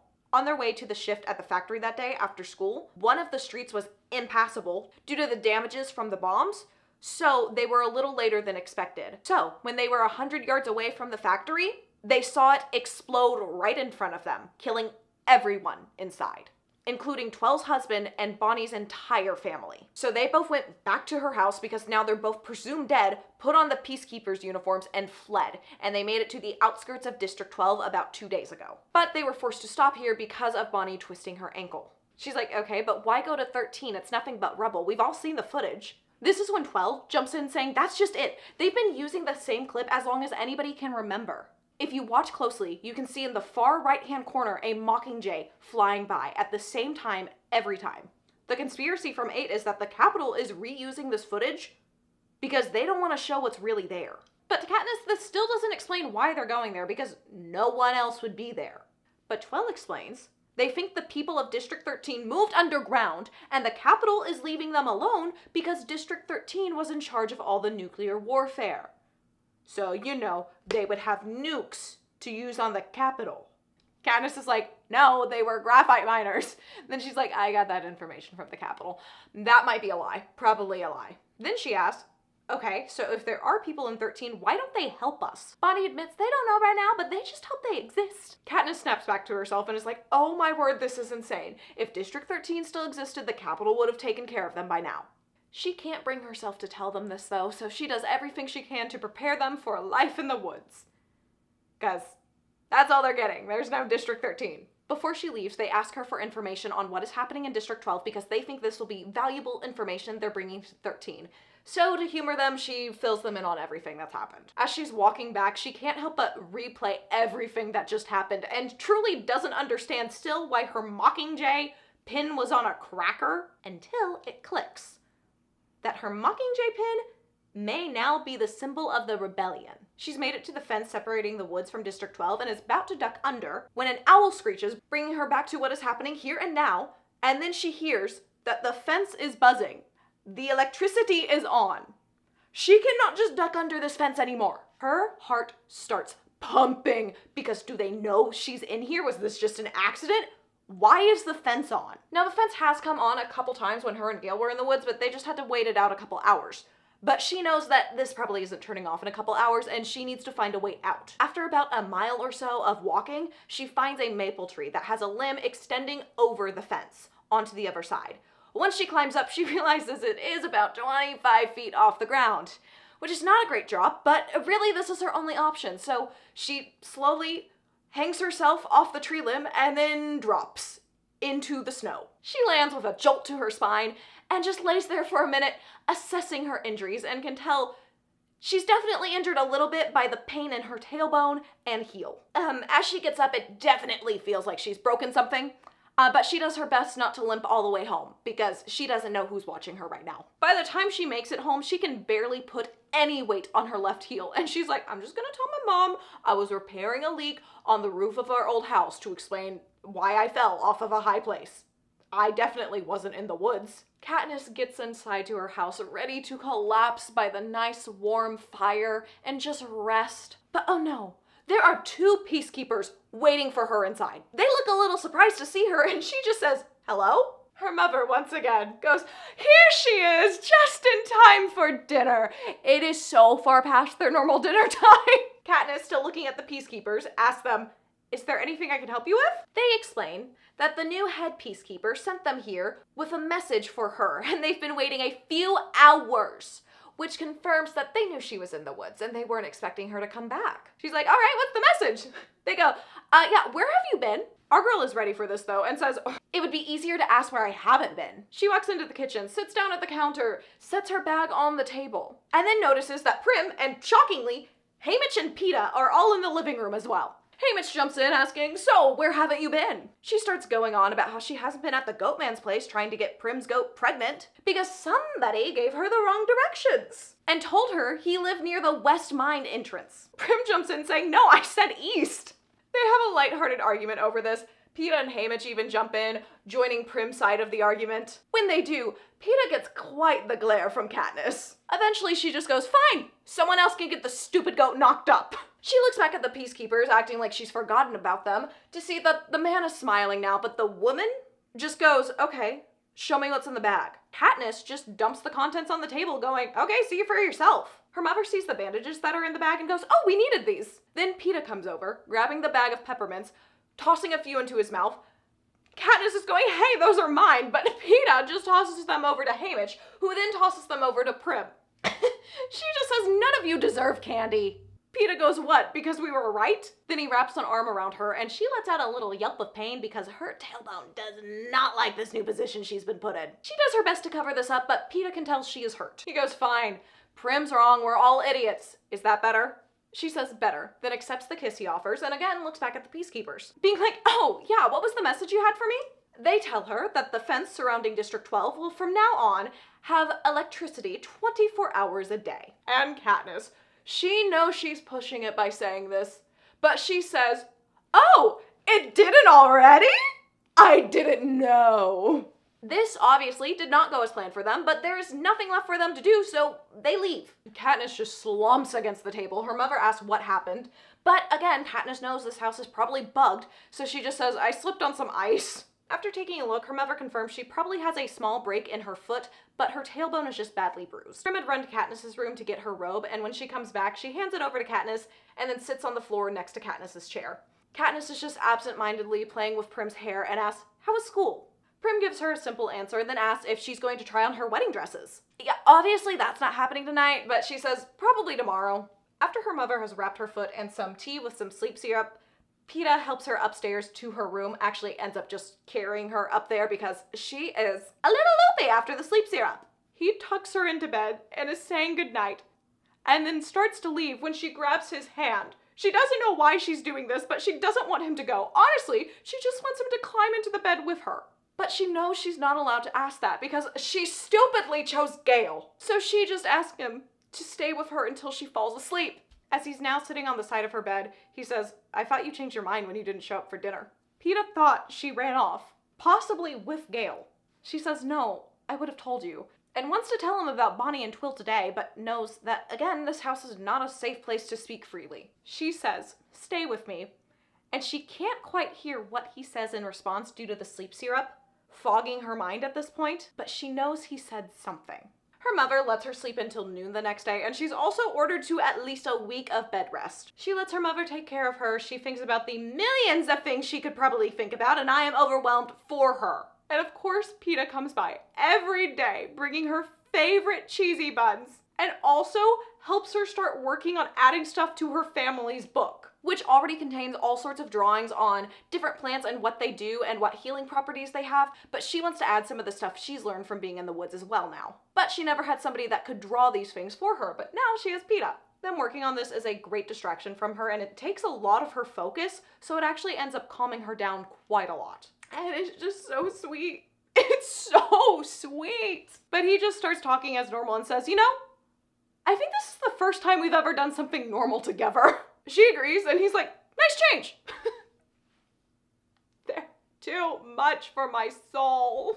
He also takes her down to the living room every day for a change of scenery, and she shocks everyone by turning on the TV, which is normally just filled with capital propaganda, but right now she's looking for the clips of District 13 to see if what Bonnie and Twill said was true. The first time she sees this clip, it's during a story about the Dark Days, so it would make sense to use an older clip. The next time she sees it, it's when a newscaster is talking about graphite shortages. When they cut to live footage, she sees the exact same clip with the exact same Mockingjay in the exact same place.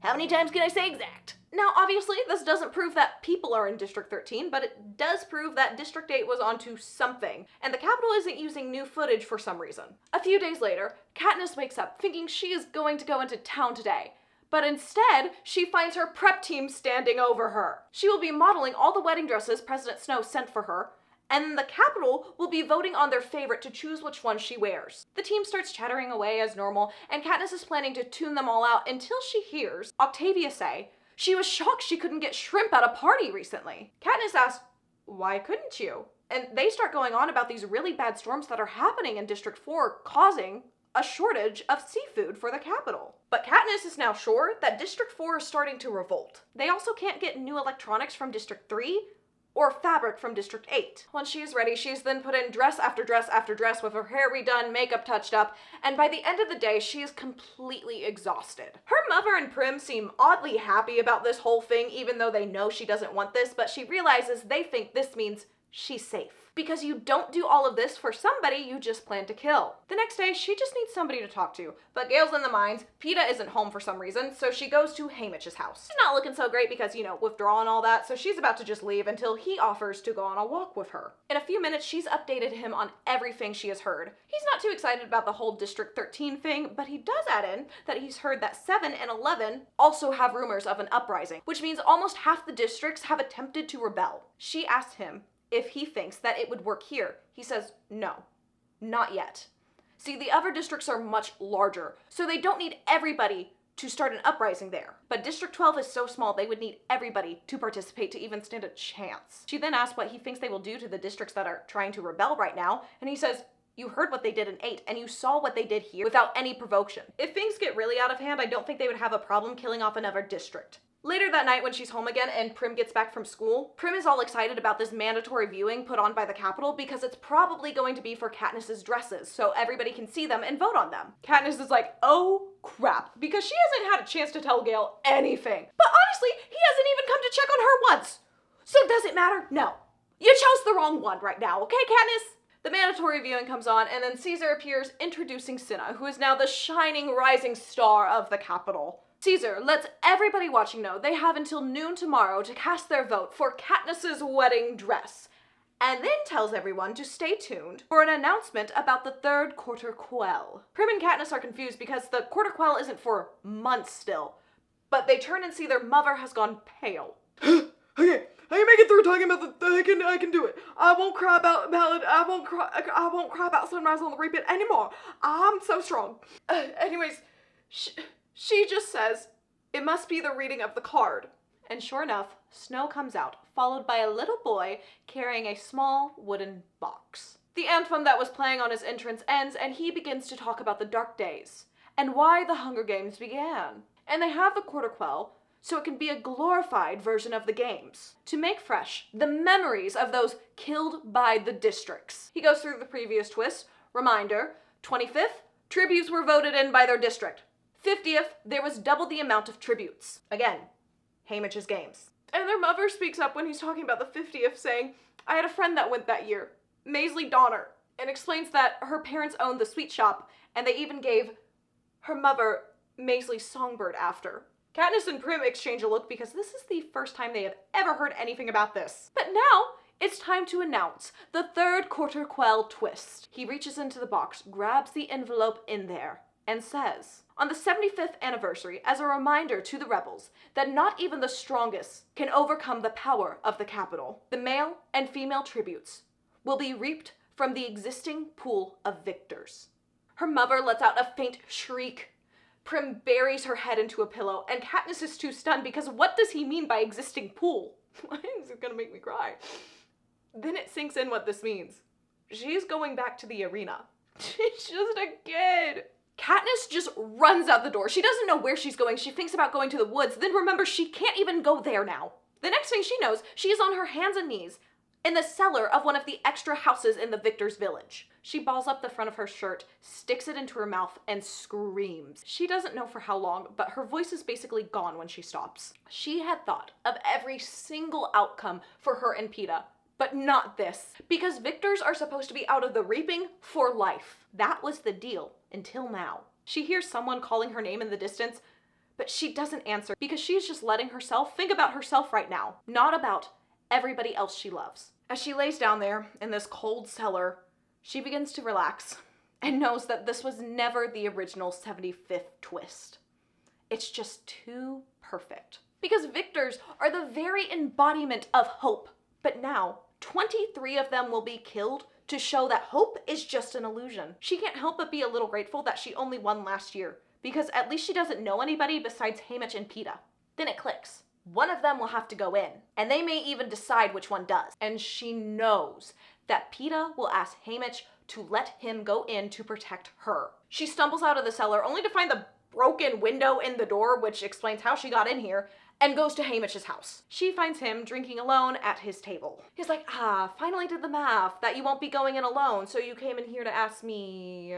She just stands there. He goes on about how Peeta was there before he could even open a bottle, begging him to let him go in there to protect her. Then, mimicking her voice, says, take his place. She still doesn't say anything because she's scared that's what she wants. She's scared she just is asking Haymitch to sacrifice himself for Peeta. So she just says, I came here to drink. He just starts laughing and hands her a bottle. She takes a sip, obviously not loving the taste, but she likes how it feels. She points out that Haymitch hates life anyways, so maybe it should be him. He adds on that he did try to save her life last time, so it's only fair to try to save Peeta's now. But Peeta's argument is that since Haymitch tried to save her last time, Haymitch now owes him a favor. And he wants Haymitch to protect Katniss. She can't help but feel ashamed because while she was worrying only about herself, Peeta was over here already worrying about her, trying to figure out a way to save her life once again. And Haymitch just says, you could live 100 lifetimes and never deserve that boy. Whew, Haymitch! Wow! She says, we all know he's the superior of the trio, so what are you going to do? He tells her he honestly doesn't know. He will go back in the arena with her if he can, but if his name is drawn at the reaping, he can't stop Peeta from volunteering. She says, I know what I want. If it's Peeta and me in the games again, I want you to get him out, not me. And besides, the Capitol hates me so much, they'll probably kill me anyways. He agrees to this, and she leaves with the bottle of liquor. She knows she should go find Peeta, but she just can't do it right now. She staggers home with the bottle in her hand. When she opens the door, she is greeted by Gale, who pulls her into a hug and says, we should have left when you said.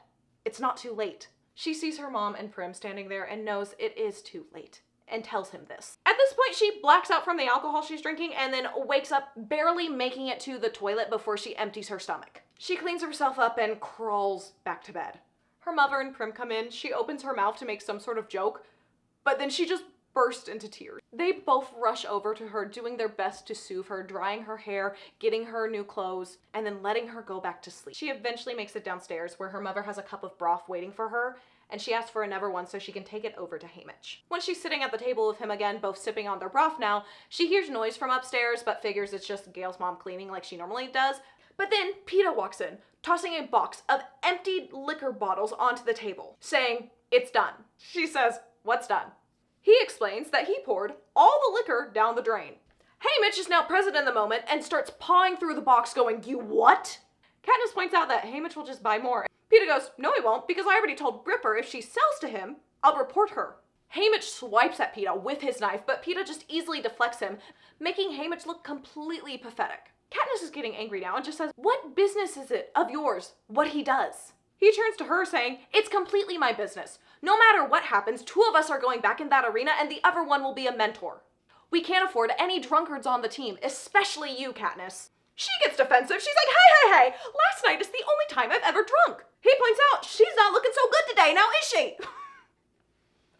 Don't get in a fight with Peeta. He will eat you up every time. Katniss is just confused because she expected nice sweet Peeta, not this. She tells Haymitch, don't worry, I'll get you some liquor. And he goes, fine, I'll turn you both in. You can dry out in the stockades then. Haymitch asks him, what's the point? Peeta goes, the point is, 2 of us are coming back. One of us as a victor and one of us as a mentor. Effie is currently sending me recordings of the games of every living tribute. We will watch all of them, learn how they fight. We are going to put on weight. We are going to train like careers. And one of us will be the victor, whether you like it or not. He then leaves the room, slamming the door behind him. He said, I have said my piece, I am out. Katniss just says, I don't like self-righteous people. Because Peeta is not planning to come home after these games. He is planning for Haymitch and Katniss too. And Haymitch goes, joke's on him. After a few days, they do agree to start acting like careers because it will be the best way to get Peeta ready. So they spend every night watching past games, studying the victors that could be tributes in these games. Every morning, they exercise to build up their strength. Afternoon is for combat skills. And yeah, technically they're not supposed to be training, but Come on, the careers have been doing it for so long, they're gonna be fine. Haymitch is obviously struggling a lot more than the two 16-year-olds over here because he's just older and his body has gone through a lot of abuse. But he is still getting stronger. Katniss and Peeta, though, are thriving. Her mother has even chipped in to make them all a special meal plan to make sure they are gaining muscle. Madge has even started sneaking them her father's capital's newspaper on the predictions of which victor will win these games. These two often come out as favorites in this. And even Gale steps in to teach them about snares. Wow, you did one good thing, Gale. You're so nice. Katniss doesn't love this time because it's pretty strange being in conversation with Gale and Peeta. One night she's walking Gale back into town and he said it'd be better if he was easier to hate about Peeta because he's just so nice. She's like, tell me about it. If I hated him in the arena, we wouldn't be in this mess. I'd just be a happy little victor. And Gale goes, and where would we be? Buddy. The mess is not your relationship. The mess is that she's going back into the games. Why are we talking about your feelings? I don't think they matter. Can you focus on somebody else for 5 seconds? I love Katniss for this, though. She says, hunting like every Sunday. She knows that is not the question he was asking, though. But she knows that he knows that she chose him when she didn't run, even though she had to get engaged to Peeta. I don't actually think Gale knows this. Again, a never reminder, unreliable narrator. She is a 16-year-old girl. Honestly, just stop it. She is 16. I don't trust any 16-year-old to tell me the truth, ever. They don't know what's going on in the world. I can say that because I was once a 16-year-old, and I'm now 22 and I still don't know what's going on in the world. Katniss does know. She needs to completely let go of Gale as soon as possible, but she plans to do that after the reaping ceremony. But that doesn't end up happening because, well, let's cover what happened on Reaping Day. Obviously, Katniss gets picked because her name was obviously the only one in the bowl. And then Effie pulls out Haymitch's name and Peeta volunteers. So both of them are going back into the arena. After that, they are marched into the Justice Building where the head peacekeeper is waiting and says, new procedure, straight to the train. They don't get to say goodbye to anybody. They don't get that hour to say goodbye. They're ushered to the car that takes them to the train. They get to the train station. There's no camera crew, no nothing there. And they are just sent off from 12 with nothing. She just has to watch her district that she loves disappear from the train window. Peeta tells her that they can write letters to them, but she knows she will never do that because all the words she had planned were meant to be said in person, with hugs and kisses and a stroke of Prim's hair.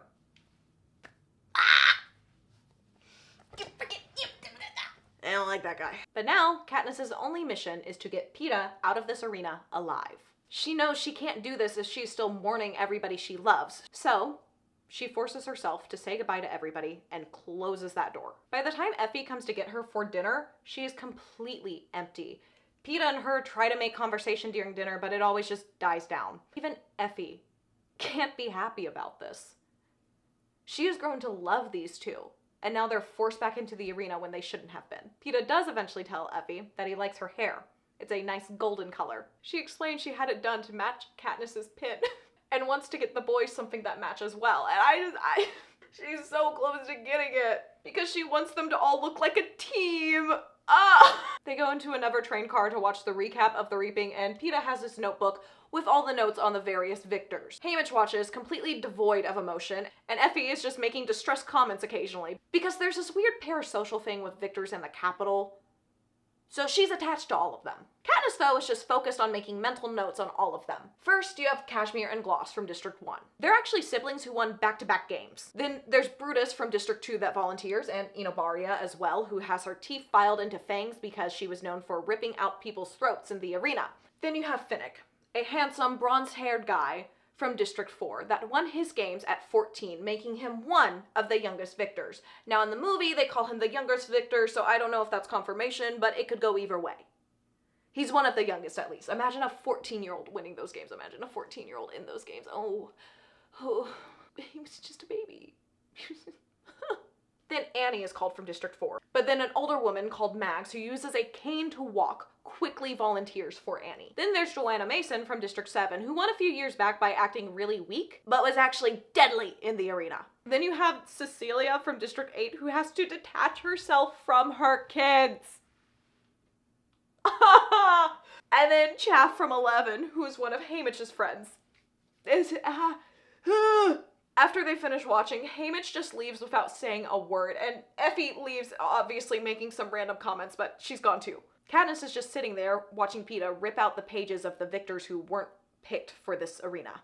He looks over at her and says, "Why don't you get some sleep?" She just thinks, "Because I can barely handle the nightmares without you," but knows it's not fair to ask him to come and sleep in the same room as her anymore because she's barely touched him since Gale was whipped. So instead, she just asks, "What are you going to do?" He plans to just review his notes to know exactly who they're going up against and promises to review it with her in the morning. She goes to bed, falls asleep, but is woken up just a few hours later with a nightmare, and she knows she won't be able to go back to sleep. So she finds a Capitol attendant, asks them to make her a relaxing drink, basically just some warm milk, and thinks, hey, maybe Haymitch is still up and she can talk to him. Then she hears voices from the television room. She makes her way over there to find Peeta, rummaging through the box of tapes that Effie had gotten for him of the victors' games. He gets up when he sees her and asks, "Couldn't sleep?" When she confirms this, he asks, "Do you want to talk about it?" And then when she doesn't say anything, he just holds out his arms and she walks right into them. This is the first time since the quarter quell announcement he has offered her any kind of affection. He's just been in intense trainer mode the last few months. But now, he pulls her close and buries his face into her neck. They stay that way until the Capitol attendant comes with her warm milk. This Capitol attendant says, "I added some honey and spices to it," and then looks like he wants to say something more, but just leaves. After he's gone, Katniss asks Peeta, "What's with him?" Peeta explains, "I think he feels bad for us. I mean it, truly. The people in the Capitol don't like that we're going back in, or any of the other victors. They get attached to us." She assures him, though, that they will get over it once the bloodshed starts. But there is this parasocial thing that the Capitol has with these victors. They see them as friends even if they've never met them. Like how some of us view celebrities. She changes the topic and goes, "Okay, what tape are we watching next?" He just tells her to pick. She looks through and finds the one marked as the 50th Hunger Games, the one that Haymitch won. She takes it out saying, "We've never watched this one, and it's the only other quarter quell we have to watch." They didn't want to make Haymitch relive it, but since he's not here, it might have some valuable information for them, so they put it in. And this is where we learn about Haymitch's games for the first time. Now, if you read Sunrise on the Reaping, we know a lot more about these games, but I'm just gonna go over what Catching Fire told us about his games, okay?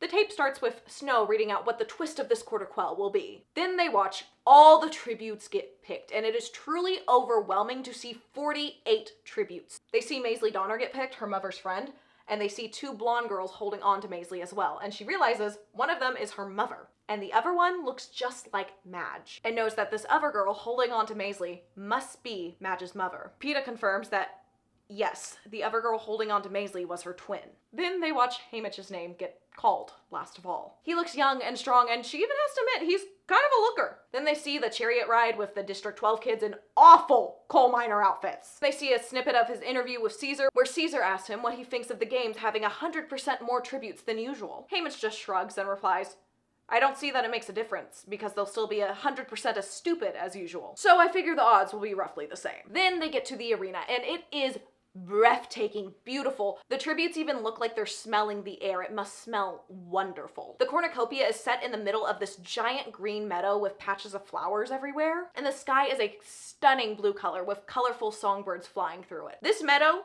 like I said, is huge. It stretches for miles. Far in the distance, one way is a forest and the other way is a mountain. Most of the players on their pedestal look distracted by the beauty of this arena, but not Haymitch. He is ready to go. He runs straight into the bloodbath, grabs what he needs, and goes to the woods. 18 tributes are killed in the bloodbath alone. And then many other tributes start to die off because it seems like everything in this arena is poisonous. Only the rainwater and the food provided by the cornucopia is safe to eat. At one point, Haymitch and Maisley actually ally up after teaming up to take out a group of careers. They work together for a while. Haymitch wants to find the edge of the arena. Maisley doesn't really want to, but she goes along with him for a while. Once they make it there, they don't see anything, and Maisley's like, "All right, let's go." He wants to stay though, so they agree to split up. Haymitch is walking along the edge of this cliff at the edge of the arena when a pebble drops in, and then about a minute later, it comes popping back up. He throws another rock down, and when it pops back up, he catches it, and he starts laughing. But then he hears Maisley scream, and even though she was the one to break off the alliance, he goes running. But he is too late to save her, and watches the last of a candy-colored group of birds skewer her through the neck. By the end of the day, it is just himself and the girl from District 1 left. The girl finds him. They have a very bloody battle. Haymitch is constantly retreating back towards the edge of the arena,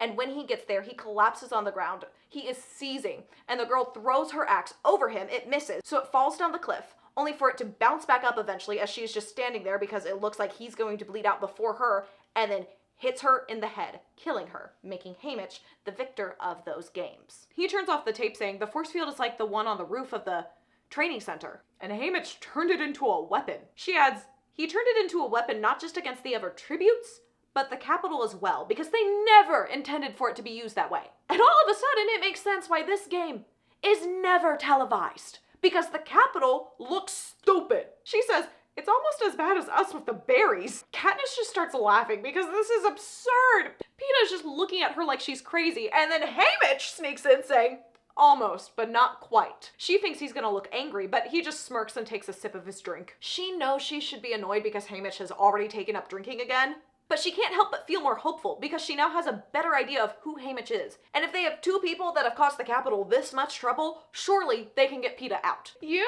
just know that President Snow rants about District 12 daily. Because first you have Lucy Gray, who he was in love with and has not shut up about. And then you have Haymitch using the arena in a way it was not intended to be used. And then you have Katniss with the berries. Honestly, the fact that District 12 is still standing is a miracle. The next day, once they've made it to the capital and she's with her prep team, she thought she was ready for them to just yippity yap about everything they want to talk about. But actually, they're very emotional and she was not ready for that. She even ends up having to comfort them, even though she's the one going into the arena. They are crying so much. By the time Cinna shows up, she is so annoyed that before he's even made it through the door, she says, I swear if you start crying, I'll kill you. She's over it. She's done. He assures her that he always channels his emotion into his work, so that way he can't hurt anybody but himself. When it's finally time to get into her costume, she is in a simple black jumpsuit with a crown on her head that resembles the one she got when she was crowned a victor. He adjusts the lighting in the room to resemble Twilight. Not the Twilight movie, like actual real Twilight, so it's not blue. Sorry, apparently I'm really mad about the coloring in that movie. Anyways, he makes it look like real Twilight, then tells her to press the button in her sleeve. It completely transforms her suit, making her look like a glowing ember. She's asking him, how did you pull this off? And he explains, me and Portia spent a lot of time looking at fire. Okay.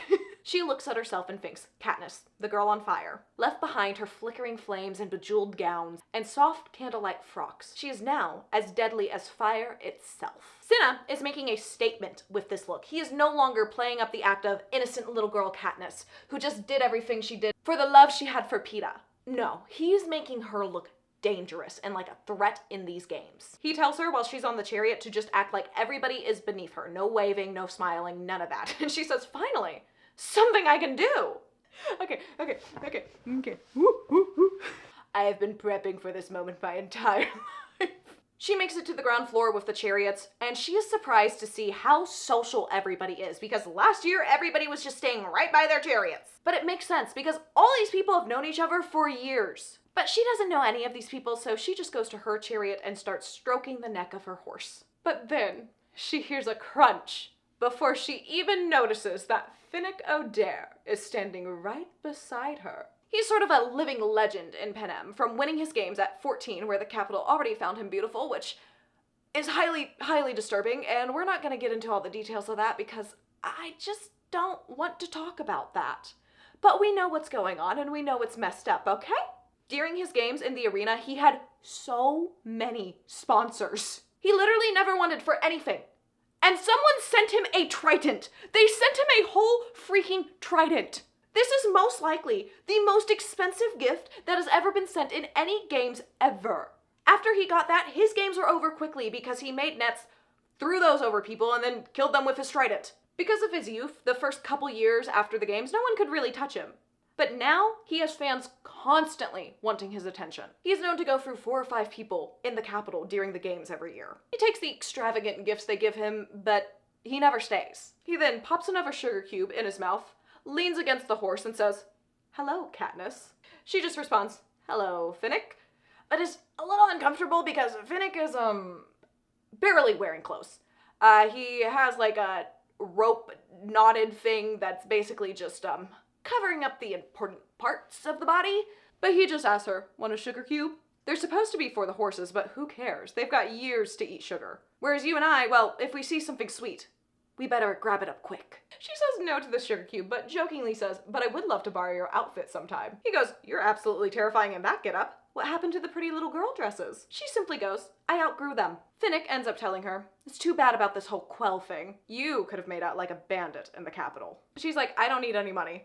and then asks him what he spends all his money on. He goes, I haven't been paid in anything as common in money in years. They pay for my company with secrets. So, what about you, girl on fire? Got any secrets? She's actually blushing now because he has his head tilted into hers where their lips are almost touching as he says this. She forces herself to stay put though and says, nope, I'm an open book. Pretty sure everybody knows my secrets before I know them myself. He agrees to this, then says, Peeta's coming. I'm sorry you had to cancel your wedding. I know that must be difficult for you. Then he just tosses another sugar cube into his mouth and walks off. Now you may be thinking, Natalie, did we need a play-by-play of that scene? And I'm here to tell you, absolutely. Absolutely we did. Why? Because it's iconic. That's why. I have watched Catching Fire so many times, pretty sure I could say those lines in my sleep. Now you may notice a lot of Finnick lines from here on out in this recap. Is he just a side character? Yeah. But I am just a girl who likes to talk about her favorite character, okay? He's literally been my favorite since I was like 12 years old. What do you expect from me? What is a fictional parasocial relationship called? That's what I have. It's a problem. Peeta makes his way to Katniss and asks, what did Finnick want? She does her best imitation of him and goes, he offered me a sugar cube and wanted to know all my secrets. He's like, that did not really happen. But she assures him, it did. It really, really did.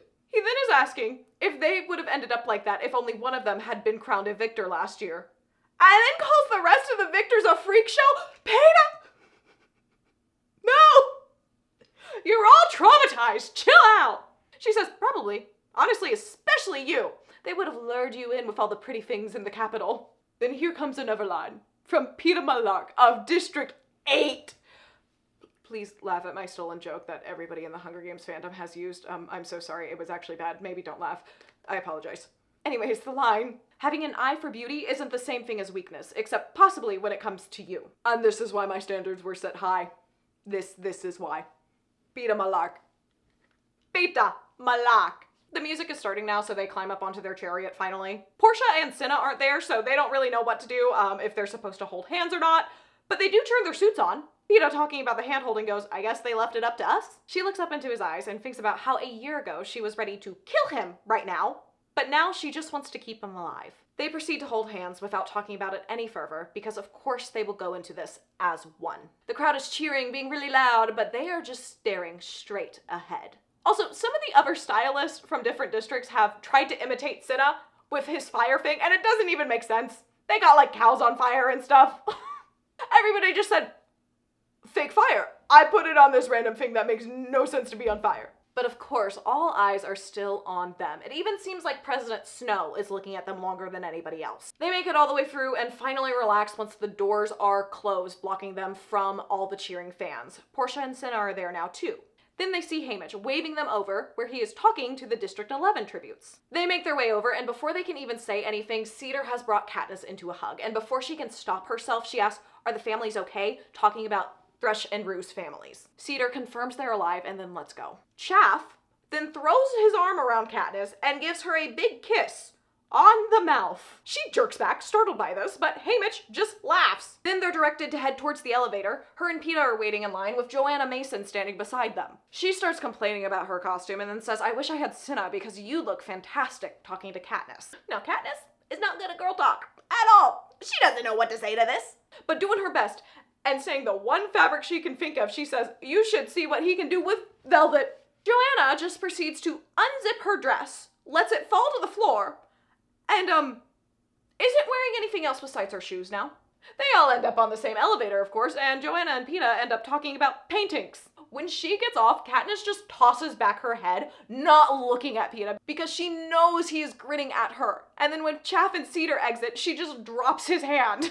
And he burst out laughing. She turns on him now going, what? He's like, Katniss, you're the reason they're all acting like this. Finnick with the sugar cube, Chaff kissing you, and Joanna stripping down. He's doing his best to be serious as he says this, but it's not working. He continues and says, they're playing with you because, you know, Katniss is highly offended now and says, no, I don't. He goes, it's like in the arena when you wouldn't look at me naked. You're just so pure. She ain't having it. She says, I have practically been ripping your clothes off on camera for the past year. He goes, yeah, but for the Capitol, you're pure. For me, you're perfect. Ah!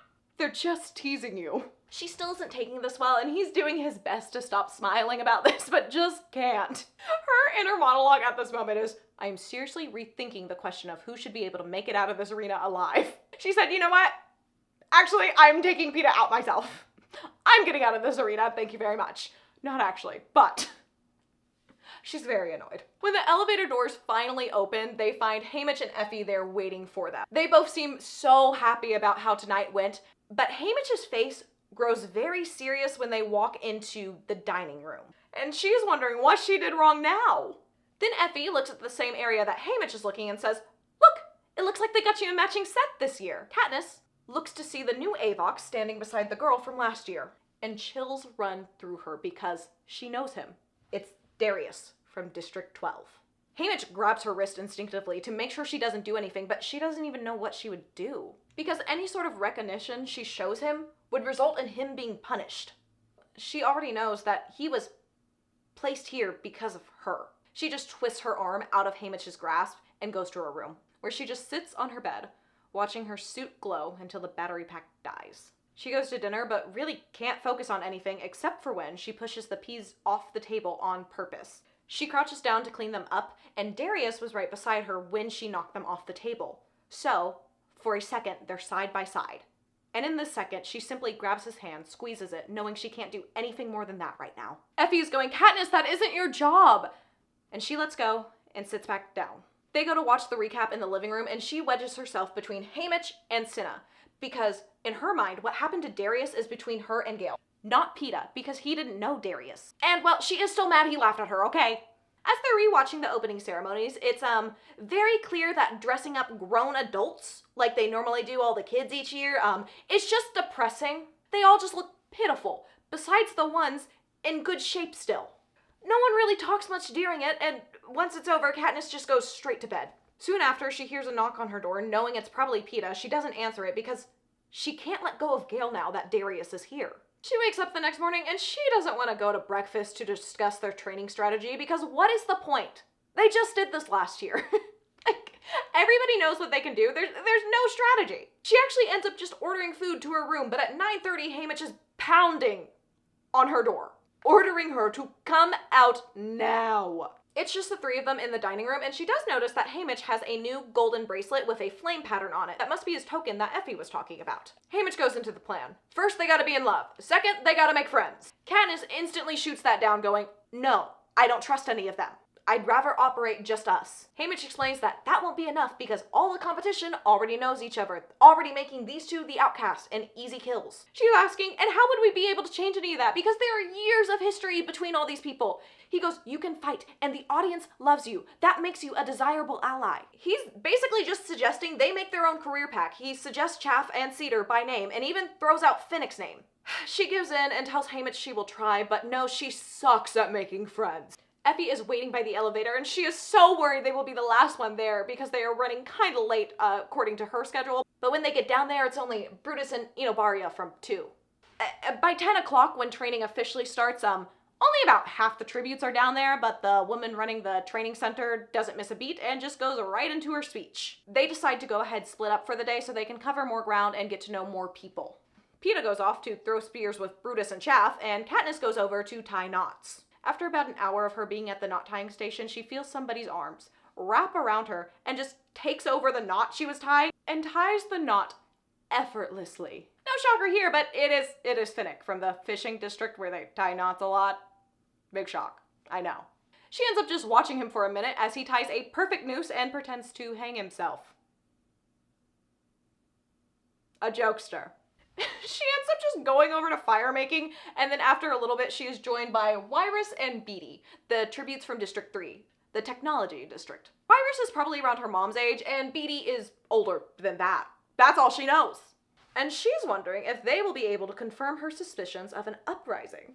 So she just casually brings up that her prep team was upset about not being able to get certain tech pieces earlier this year. Beatty looks at her closely and goes, yes, did you have a similar backup in coal production? She tells him no, but explains they lost a couple weeks when a new peacekeeper was brought in. They're clearly disappointed to hear this though, because you know, she's from District 12. This is why a lot of people have the courage to rebel and not even her own district is rebelling. As they're all still working on fire, Wyrus at one point just stops and stares up at the game makers, saying, "Look." Katniss looks up and sees nothing but Plutarch, so she just starts talking about how he became head game maker this year. Beetee is squinting now, saying something about, "You can just make it out." Katniss looks where he's looking, but is very confused until she finally notices about a 6-inch square where you can visibly see ripples in the air. Beetee explains this is a force field and is wondering why they put it up, and Katniss has to explain that she kind of shot an arrow in their direction last year, so it's probably because of her. It's definitely because of her. Peeta and Katniss meet up for lunch, and she gets to inform him that she likes Wyrus and Beetee. He goes, "Yeah, Joanna calls them nuts and bolts." Great first allies. Just pick some older people for your allies, Katniss. You're doing a great job. She takes this as an insult, and he goes, no, just sharing info. I don't know if he was just sharing info, though, because also, like, come on. She's still on the defense, and he's like, "Why are you so mad at me right now? Please explain." She tries her best to just drop this, and he goes, "Darius? Is it because of Darius?" Oh. He knows. Oh, no. She just goes off now, going, "Yeah, Darius, the games, Haymitch making us team up with other people." He goes, "You know it could just be us, right?" She goes, "No, but Haymitch is right. We do need to find allies." They eat lunch with all the other tributes, and after lunch, she ends up training with Cashmere and Gloss. She likes them, but the whole time she's training with them, she's just thinking about how she could kill them. All right, Katniss, you go ahead and do that. Okay. She trains with swords with Crazy Teeth Lady over here. That's not gonna work out. Finnick pops up again when Katniss is making fish hooks and introduces Mags. And between Mags' district accent and what appears to be effects from a stroke, she can only make out about every 4 words or so. But of course, Katniss ends up really liking Mags and understands that Mags volunteered for Annie, just like she volunteered to save Prim. Also, Mags can just make a fishing hook out of anything. Give her some string, any random object, and she's like, boop, boop, boop, fishing hook. I love her. I love Mags so much. This is my fictional grandma. Oh. So now Katniss gets to tell Haymitch that she wants Wyrus, Beetee, and Mags as her allies. Just the strongest competitors right there. Look at them. Katniss just gives up at making useful friends at this point and goes to shoot. She's like, you know what, screw it. I'm gonna do what I like to do. The targets in the archery range are no challenge for her, so the instructor starts throwing things into the air, and this feels a lot more like she's shooting down birds, and she quite enjoys it. After a little while, though, she realizes it's become very quiet in the room, and turns around to see most of the victors watching her, looking at her with various looks of envy, admiration, and hatred. Poor little 17-year-old Katniss is just like, yeah, I can shoot pretty good. Don't kill me. As they're eating dinner that night, Haymitch informs them that at least half the tributes want them as allies and asks, so how did that happen? Because we know Katniss, she's not the friendliest. Peeta jumps in saying they saw her shoot. And honestly, this is the first time I've seen her truly shoot. And I would like to put in my formal request as well. Haymitch wasn't there, so he doesn't understand how good Katniss is. And he's still shocked because even Brutus from District 2 wanted her as an ally. This is when Katniss goes, I want Wyrus, Beetee, and Mags. Haymitch is like, cool. I will just tell everybody, you are still making up your mind, okay, sweetheart? She has unlimited strong ally options, and she's like, nah, these 3 right there, those are my people. So the next few days of training, Katniss gets teased a lot less because she just showed everybody she could kill them quite easily. That's a way to get people to shut up. Her and Peeta continue to connect with these tributes during the next little bit of training, and it just makes it harder and harder to think about the games and killing these people. They're finally at the last day of training where they are going to go show their skills to the game makers. And Haymitch told them to surprise the game makers if they could, and they both have no clue what they plan to do. Honestly, all the victors have no clue what they plan to do because the game makers already know. They don't need to see it again. Once it's just the 2 of them left, she leans into him and goes, how are we going to kill these people? He simply says, I don't know. Katniss still doesn't really want anybody as an ally and is now just mad that Haymitch made them get close to all these people that they're about to have to kill. It just seems even more unfair than the games already were. But can you imagine? I cannot. The relationships all these people have, from shared trauma shared horrible experiences, and now they all have to go back in again? Knowing a lot of their weak points, probably? Peeta goes in for his session with the game makers, and then 45 minutes later, Katniss is called in. That's not normal. It's normally about 15 minutes. So she's definitely confused on what Peeta did. When she goes in, she can smell that a strong cleaner has been used, and some mats have been rearranged to cover up part of the floor. The game makers look kind of annoyed, and so she thinks Peeta might have done something to make them mad, so she needs to distract from that. So she needs to make them even more mad! So she grabs a dummy, hangs it by its neck, then goes to the camouflage station, grabs some paints, writes on the dummy, and when she steps away, she shows the game makers that it says Seneca Crane, the name of the past game maker that was killed after her games. Plutarch just stares at her and goes, "You may go, Miss Everdeen." She wants to find Haymitch right away to tell him what she did, but then she realizes she may have crossed a line here. She may have crossed a line. Bad. She actually just catapulted over that line. More like it. So at dinner, Haymitch is like, "So, how'd the private sessions go, guys?" And she's like, "Peeta, you should go first. I had to wait like 45 minutes, so surely you did something. Please go first, please." He's definitely nervous, and he's like, "So look, I went to the camouflage station. I didn't really do the camouflage station. I kind of just used them as paints." She's connecting the dots of the mats covering a spot in the room, and she goes, "You painted something, didn't you?" He's asking if she saw it. She explains how they covered it up. And if he's like, "Oh, what did you paint?" He explains he painted a picture of how Rue looked after Katniss arranged the flowers around her. Haymitch goes, "Why? Why do I do that, Peeta?" Peeta? Basically, Peeta just wanted to hold them accountable for Rue's death. "That's not something you do to the game makers. No. That's really not something you're supposed to do. So yeah, it definitely ticked them off." Effie is about to cry, talking about how talk like that is forbidden, and now their time in the arena will just end up worse. Cinna is even agreeing with this. She knows they're right, but loves what he did. So she just blurts out, "I guess now is a bad time to mention I hung Seneca Crane." Everyone just stares at Katniss in disbelief, and Cinna just repeats what she said as a question. She's like, "Yeah, I was showing off my knot tying skills. Pretty cool, right?" Effie leaves the table with a napkin pressed to her face, obviously trying to hide that she's crying, and Katniss goes, "I should have lied and said I just shot some arrows." Peeta even comments, "You would have thought we planned it," and then has to explain to everybody else at the table that, no, they didn't plan this. They just both decided to piss off the Capitol right before the games. They decide now is a good time to also throw out there that they don't want any allies in the game. He's like, "Great, because after what you just did, now I don't have to feel responsible about any of my friends dying due to your stupidity." So, no one's really happy with them, but they said what they said. They go to the living room to watch the announcements of everybody's scores for the end of training, and they both score a 12. Yeah, nobody feels like celebrating though, because this just put a giant target on their back. Haymitch just tells them to go to bed because he can't stand to look at them right now. He is so done with these teenagers he's had to take care of, and now they've just thrown their shot away of getting out of the arena. He's over it.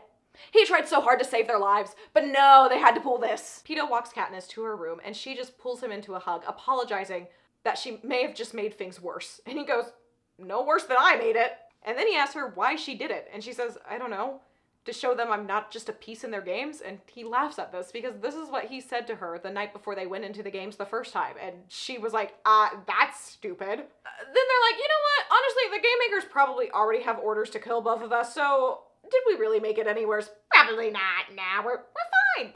We're fine." Denial. They're living in denial. Katniss is now thinking about how even in death, she needs to give the rebels some sort of signs that she is not dying in vain. She just wants her spirit to live on and for this rebellion to grow. And she knows that even wanting to keep Peeta alive is an act of defiance against the Capitol. You're only supposed to want to get yourself out of the arena, not somebody else. She will not play the games the way they intended her to. She asks, "So what should we do with our last few days then?" He says, "I want to spend every possible minute of the rest of my life with you." She then pulls him into her room, and it's the same as it's always been between them, with them just laying together, getting each other through the night, through the nightmares. Katniss wakes up the next day to see daylight pouring into the room, and Peeta goes, "No nightmares."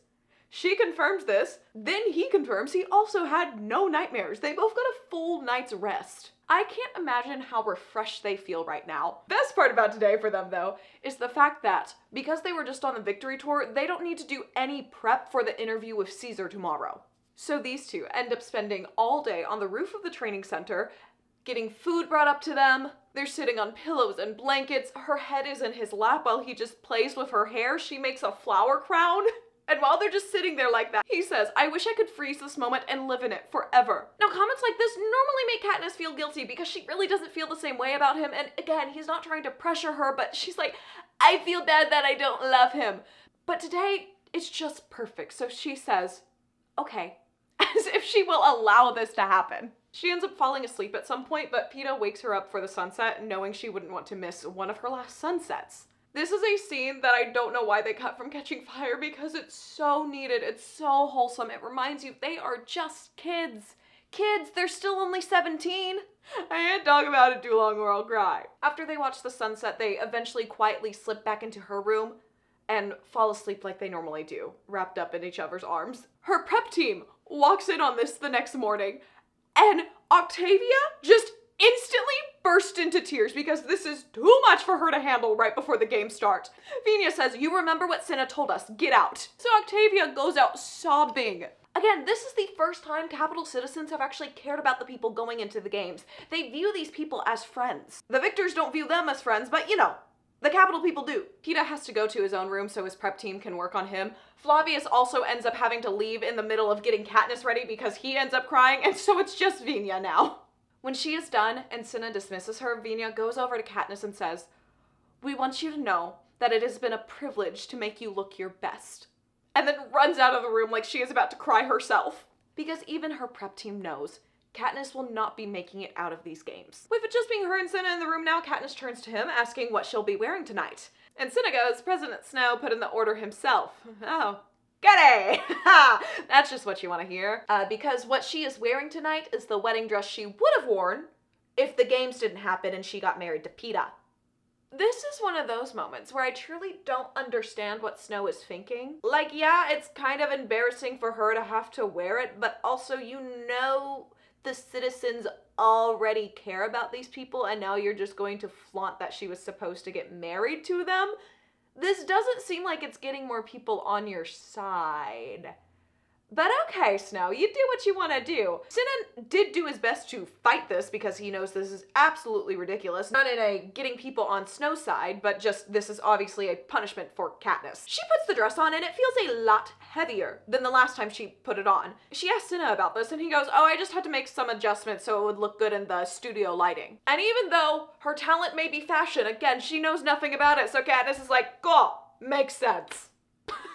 As they're going down, she sees Peeta in a tux that a groom would have worn if they were to get married in the capital. And she can't help but think if they were to be married back in District 12, it would have been a lot simpler, and she thinks about the toasting ceremony. After a couple gets legally married in the Justice Building, they would go to their home that was assigned to them, and then they would make the first fire in the home together. Then they would toast some bread and share it. And you're just not really married in 12 unless you've done the toasting ceremony. Tough luck. It's such a sweet little view into District 12 life we get in this book that, again, we don't see in the movies, but it's just so sweet to hear about in the middle of all this horribleness that's going on. They make it down to the Ever tributes. Nobody likes what Katniss is wearing. They're all rolling their eyes, making slight comments. Finally, Finnick comes over to her and goes, I can't believe Cinna put you in that. She explains, Snow made him do it. This is when Joanna comes over and says, make him pay. They all go out to sit on the stage and all the tributes during their interviews are saying anything they possibly can to get these games to stop, making the audience feel for them even more, saying how much they love the audience. Beatty even basically says, is this even legal? I don't think it is. Finnick has a whole love letter that everybody in the audience thinks is about them, of course. Joanna is up there asking if anything can be done about this situation, and surely if they made the quarter quell, they can stop it. Because when the quell was written, they never thought the Capitol would care this much about their victors. Cedar from District 11 gets up there, and she's like, well, everybody in District 11 thinks Snow is all-powerful, so surely he can stop this.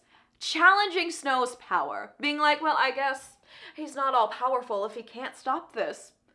Basically saying, Snow could stop this if he wanted to, but he won't. By the time Katniss is introduced, the audience is a wreck. They don't like this. This isn't fun for them. Because guess what? They actually view these people as people now, not just as pieces in a game.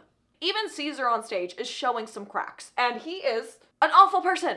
He gets paid to interview these tributes every year and try to make them look good in front of the Capitol. He's not a good guy. Let me say that again. Caesar Flickerman is not a good guy. I don't want to see any Caesar defenders in the comments. No, this man is awful. But even he is showing some cracks because he grew to care about these people as well.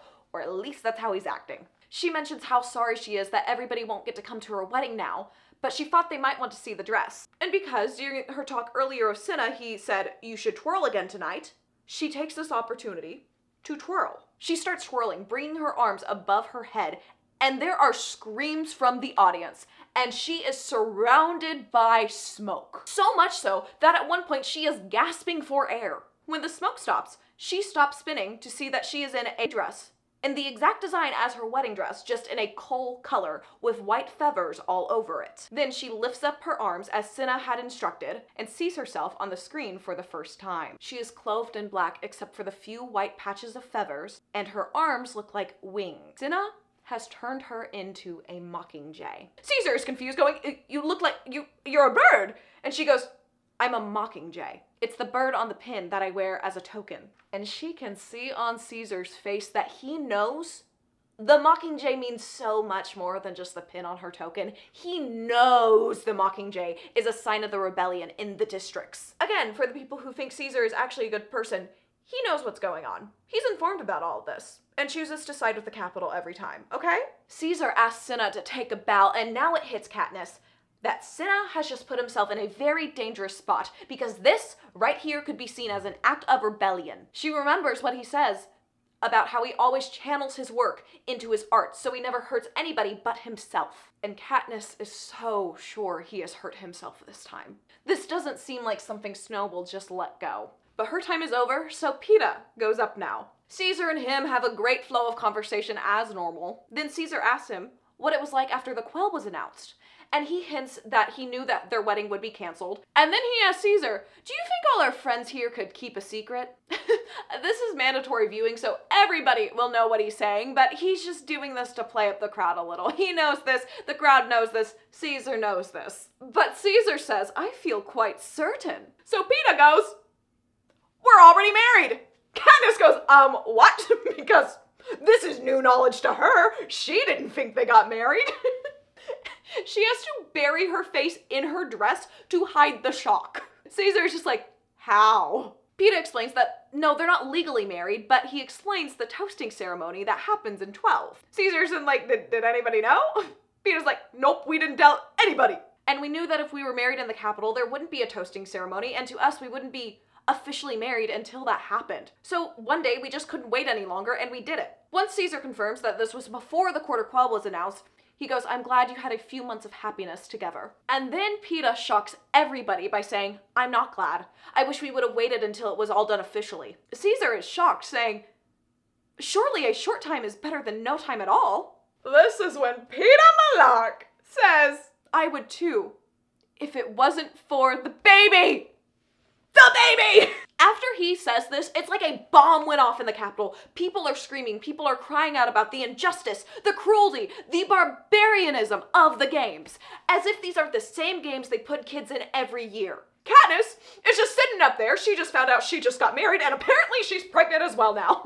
She didn't know any of this before this moment, but she's going along with it the best she can. Caesar can't get the crowd back under control at all. He has to send Peeta back up to go sit next to Katniss. The anthem starts playing, because even though Caesar is still trying, the audience is not listening to him. Peeta is now standing next to Katniss, and she can see the tears that are going down his face. She stands up, grabs his hand as the anthem is still playing. And then Katniss offers her hand to Chaff. And then slowly, all the victors grab each other's hands. This right here, all the victors holding hands, is most likely the first public show of unity by the districts since the Dark Days, since before the Hunger Games. And they can tell when the Capitol realizes because the screens go dark. So, after after these interviews, the Capitol already didn't like this, and then you have Peeta come on for the final act to say they got married, which was probably sweet for the Capitol and they were happy to know, but then he brought up the baby.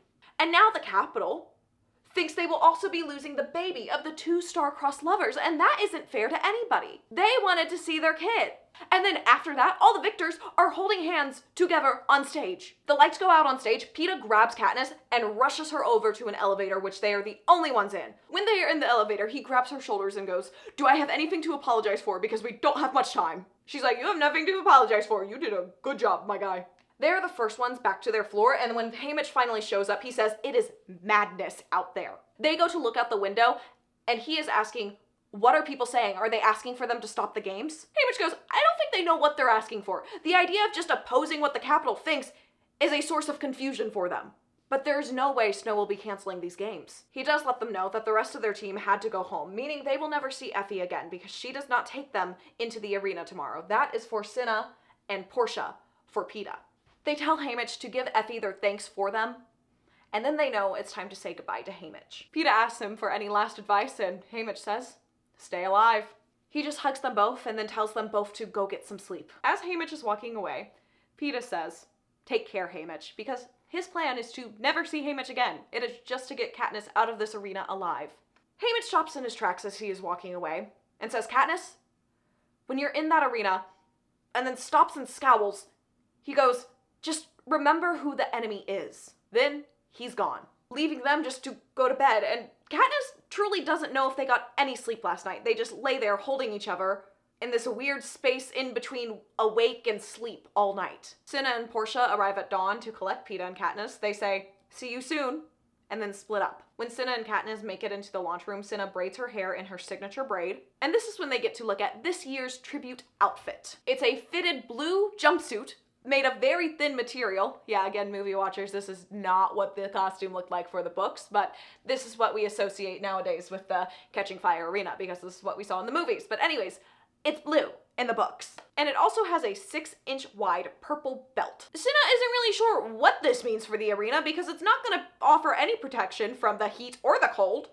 If it was treated properly, it may offer protection from the sun, though. Once she is dressed, he goes ahead and places the Mockingjay pin on her suit.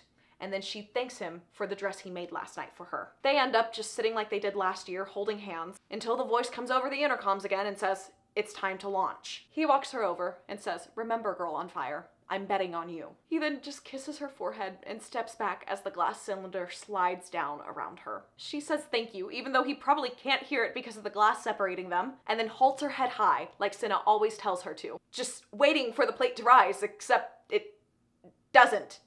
For some reason. She looks at Cinna confused, but he looks just as confused as her. Then the doors burst open behind him and 3 peacekeepers walk in. They pin Cinna to the ground, cuff his hands behind his back, and one of them hits his head so hard he passes out. And then they just keep hitting him over and over again with metal-studded gloves, opening gashes all over his face and body. She is screaming, banging on the glass, begging them to stop, but they just drag his limp body out of the room. And then the plate starts to rise. They did this to punish Cinna for the sign of the rebellion he showed, but they also did this right now to try to distract Katniss from the game, because they don't want her making it out of these games. She makes it up, tears still in her eyes, confused on what just happened, and now is confused because the ground is shiny? But then she finally gets a clearer look and sees that it's not ground, it's water that spreads out in every direction. And once again, our game makers have to be getting a good laugh because this right here is no place for a girl on fire. And now, Claudius Templesmith's voice comes over the speakers in the arena. It's like the least fancy tech, but I'm still slightly confused by it, not gonna lie. Anyway, he comes over the speakers and he says, "Let the 75th Hunger Games begin!" And then they start the 60-second countdown. Our girl cannot think straight right now because one of her besties just got murdered brutally right in front of her. But she knows she owes it to him to be strong. She grounds herself and sees a pink sky, a white hot sun, and the gold cornucopia in the middle that appears to be sitting on an island. Then she sees the little strips of land radiating from the little island in the center with the cornucopia on it, like spikes on a wheel. She figures out that there are 12 of these spikes because there are 2 tributes in between each spike. She's looking for Peeta, but she can't see him because he must be on the other side of the arena, but she does put her hand down into the water and taste it. It's salt water. She prepares herself, and when the gong sounds, she is in the water instantly. She doesn't hesitate at all this time. Because remember, this one small detail that was mentioned earlier in this book, her father used to take her to a lake where she learned how to swim. She knows how to swim. A girl from District 12 should not know how to swim. This should have been an awful arena for Katniss. But in fact, it's a huge advantage because besides District 4, she may be the only other person here that really knows how to swim. The waves in this arena make it harder for her to swim since, again, she grew up learning how to swim in a lake, but she makes it to the spoke and pulls herself out of the water and starts running towards the cornucopia. All of the supplies this year is in the center of the cornucopia. There is not supplies a little bit outside of it or just floating on the water or on the spokes. No, it is all in the very center of the cornucopia, so she goes running straight into the middle. She gets her hand on a golden bow and some arrows, and then she hears the shift of sand behind her and pulls back her bow, aiming it at the sound, only to have it aimed directly at Finnick Odair, who in her words is glistening and gorgeous. But he does have a trident ready to attack her. And he asks, "Where did you learn to swim in 12? And Katniss, oh, I love her so much for this. She says, "I had a really big bathtub." And then she points out that it seems like this arena was meant for him. He is the Capitol's darling. They love him so much. So why wouldn't they try to design an arena for Finnick to win? And there was no pool in the training center or anything like that to hint that there would be water involved in this arena. So the District 4 tributes would have the biggest advantage over everybody else because they fish. They are in charge of getting the fish. They're just standing there, sizing each other up for a second, wondering who's going to strike first. But then he goes, "It's a good thing we're allies, right?" She doesn't trust this at all until he holds up his hand, showing off a golden bracelet. The same golden bracelet that Haymitch got from Effie to make him seem like part of the team. I mean, he is part of the team, but that was just his little token. And she knows Haymitch gave him this bracelet to make sure she would trust him. She starts hearing more footsteps and says, "Right." And then he says duck and throws his trident over her head at the approaching tributes, killing the man from 5. Then he just tells her, "Don't trust 1 and 2. They take a quick look through the supplies, but see nothing but weapons. There's no food, there's no water. It is just weapons. Katniss shoots an arrow at Baria, who's now approaching the arena, but she just dives into the water to dodge this. But then she shoots at Gloss, who isn't quite quick enough and gets an arrow in the calf. He calls out, "Do something about that," because Brutus from District 2 is just barreling towards them down one of the spokes. She shoots at him, but he is using his belt to block, and when she shoots it, liquid comes pouring out of it. Then she shoots another one, causing him to have to dive back into the water to avoid it. They quickly grab the last weapons they want and go to find Peeta. She spots him still standing on his plate because Peeta doesn't know how to swim, so she quickly starts running over to him with Finnick on her tail. She's prepping to go ahead and swim out to get him when Finnick puts a hand on her shoulder and says, "I'll go." But she does not trust him yet and worries that he might just go out there and kill him. But he has already dropped all of his weapons and says, "Better not exert yourself in your condition," and reaches down to pat her abdomen. Because remember, she's supposed to be pregnant. Katniss is like, "Oh, yeah, I am so very pregnant. I am so, yep, there's a baby in there." Her inner monologue for a teenager is, "I don't really know how I'm supposed to act like I'm pregnant. Do I need to like throw up or something?" Which is it's just such a perfect inner monologue for a teenager in this situation right here. I love Suzanne Collins for her writing in this moment and all throughout these books. Mags, then on the spoke across from them, just hops into the water and starts doggy paddling over, while he is now towing Peeta back to the spoke that Katniss is also on. They get him up there, he says hello again,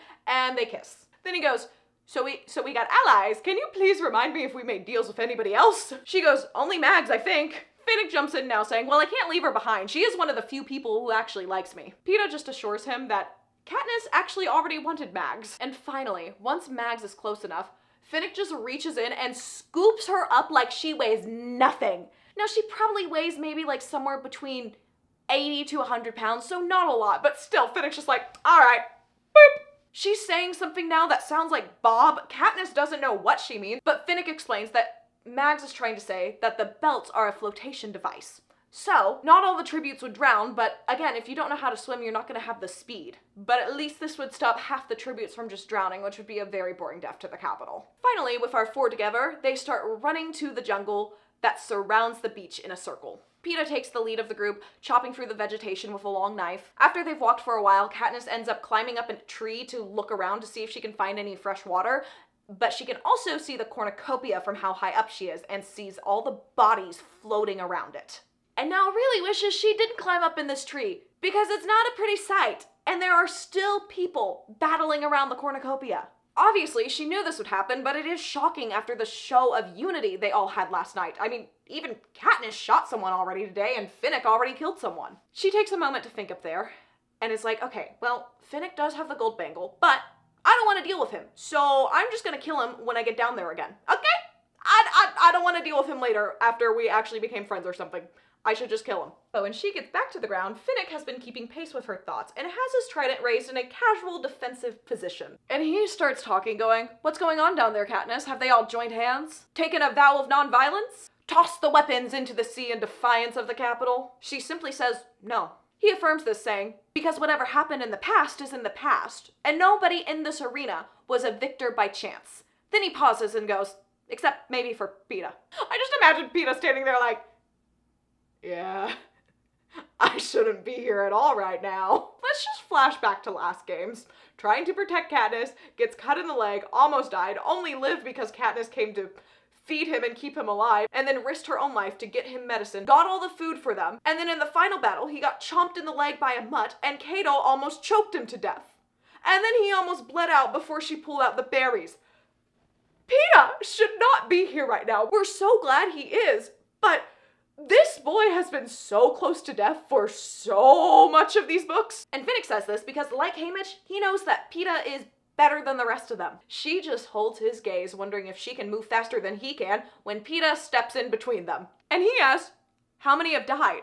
And she's thinking, move, you idiot. But he doesn't, so she says at least 6.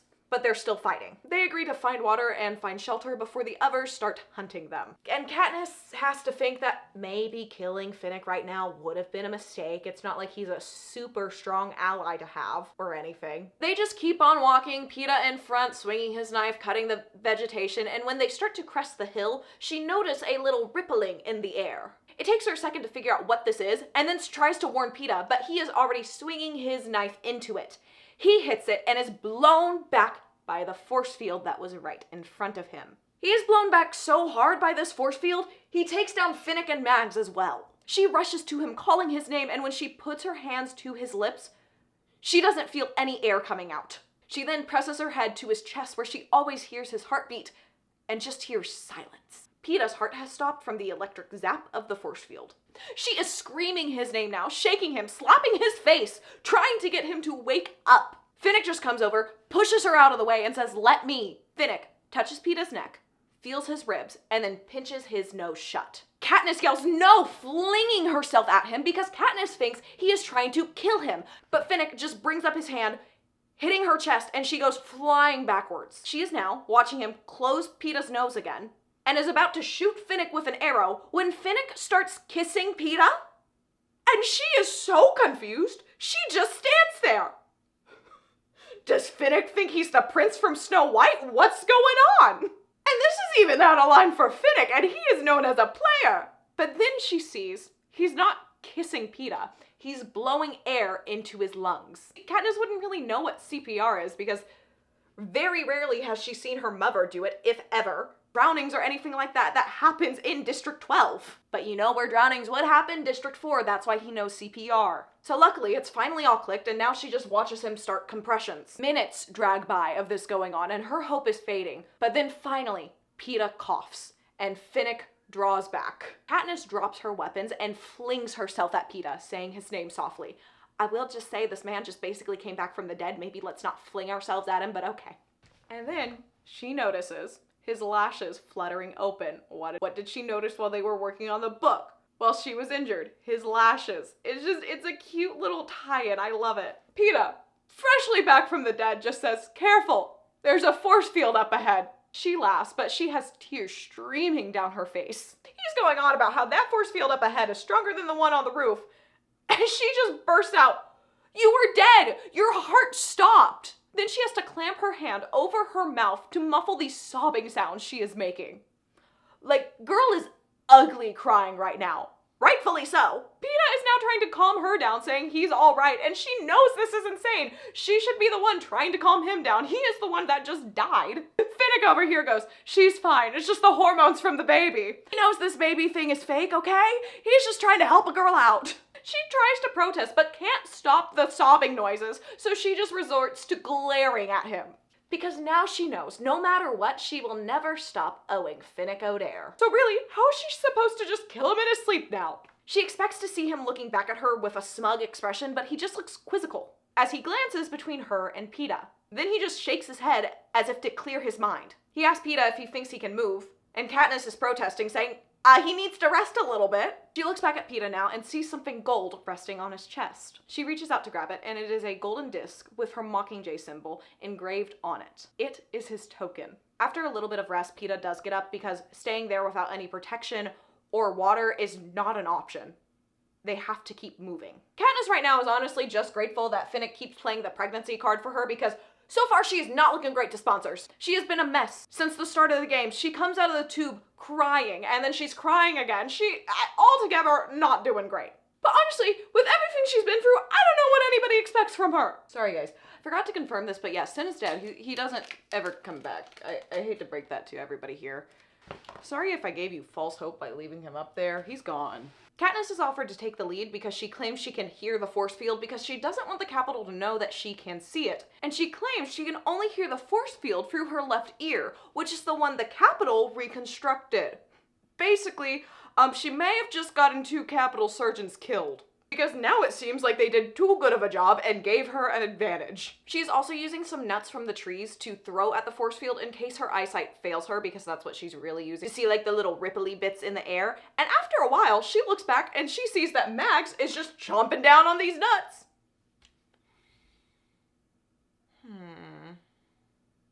She looks back and sees that... cannot believe that came out of my mouth. No. She looks back and sees that Mags is just eating them. She tells her to spit it out because it could be poisonous. Mags just mumbles something and ignores Katniss, keeps eating them, and Finnick just goes, well, I guess we'll find out. They continue on walking, and now she is thinking about, why did Finnick save Peeta? He didn't have to do that. He could have just let Peeta die, and no one would have blamed him. She doesn't even really know why Finnick wanted to team up with her. He seems willing to kill her, but isn't going to make the first move. She has no clue what his motives are right now. It makes no sense. They just keep on walking, but they can never get over this hill. It just seems to be leading them in a curved line. So eventually Katniss tells everybody to stop walking and let her climb a really high tree, okay? Because that's what she does. She can see that the arena is a dome. They will never be able to turn right as they are walking left right now. She even double checks this by shooting an arrow up into the sky and it just falls back down because it hit the dome.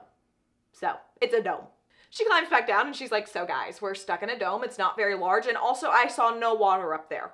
I don't know where we can find water right now. I'm very confused. I forgot to mention, Katniss didn't really know what a jungle was. She saw it and she was like, it's a forest. And then after a bit, it clicked that it was a jungle because she had heard about it once from somewhere obscure. But like, it wasn't like she was like, a jungle, like any of us would be. She was like, a forest? It's just an interesting insight on how uneducated they are on purpose by the Capitol. Peeta, being the positive person he is, does chime in saying, there's gotta be some source of water. Otherwise, we would all be dead in a couple days. Katniss doesn't take a lot of comfort from this though, because obviously these games are not popular. They may want these games done in a couple of days. Great news though, Mags didn't get poisoned by the nuts. So, Peeta collects a bunch more, they start throwing them at the force field to roast them so they can all eat them. Katniss is like, yo, Finnick, can you stand guard so I can go look for some water? And he's like, okay, why did you just say yo? That didn't happen. When we're getting late into the recap, I'm getting delusional. Okay, he goes, yeah, I can guard the camp. As she starts moving through the woods, she hears the first cannon, meaning that the fighting at the cornucopia is dead. In total, there are 8 cannons fired. It is less than last year's bloodbath, but she knows all these people, so it hits her harder this time. While she's standing still listening, she notices some animals, some birds, lizards, and then this weird rat-possum mix. She ends up shooting one of those to get a better look at it. It's an ugly rodent, but its muzzle is wet, like it had recently been drinking. She looks around the area, but finds no source of water. She has no clue where this rat-possum thing got water. So she has to go back to the group being like, so, Found no water. We're all gonna die of dehydration. What a fun time. It's such a throwback to my last game, saying I had so much fun there. Throwback Thursday, am I right, guys? But hey, at least they get to cut up the rodent and throw chunks of meat at the force field to cook it. And they get to eat that. Protein! Also, while she was gone, Max and Finnick have just built a whole little hut out of leaves because they're both really good at tying knots, because District 4. So now they have this little hut thing out of leaves that they're secured. I don't know. I don't know why, but this image is so funny to me that she just walks back and there's this little leaf hut. And she's like, all right, cool. As night falls, the anthem begins to play and we get to see who has passed that day. The man from 5, the male morphling from 6. Both of the tributes from 6 were morphling addicts, so they were just nicknamed the morphlings. Cecilia and Wolf from 8. Cecilia is the one who had all the kids that she had to detach herself from. So, it's fine, everybody can just cry together now. Both tributes from 9, and Cedar from 11. No one is talking after this, and Katniss is just sitting there thinking about those kids who just lost their mom. And not only that, they had to watch her die in a brutal way. But eventually, the arrival of a parachute breaks them from their trance. They have no clue who it's for, so they just let Peeta open it, because Peeta did die today, but he's back now. How did Peeta make it through the first games? He opens this gift from a sponsor to find this metal thing. Katniss is like, what is that? None of them know, but it does feel vaguely familiar to her, like she may have seen it before at some point but can't place what this object is. She knows that Haymitch had a hand in picking this, so she knows it's not useless, but after staring at it and staring at it and staring at it, she just gets frustrated and jams it into the ground. Eventually, she starts thinking about home.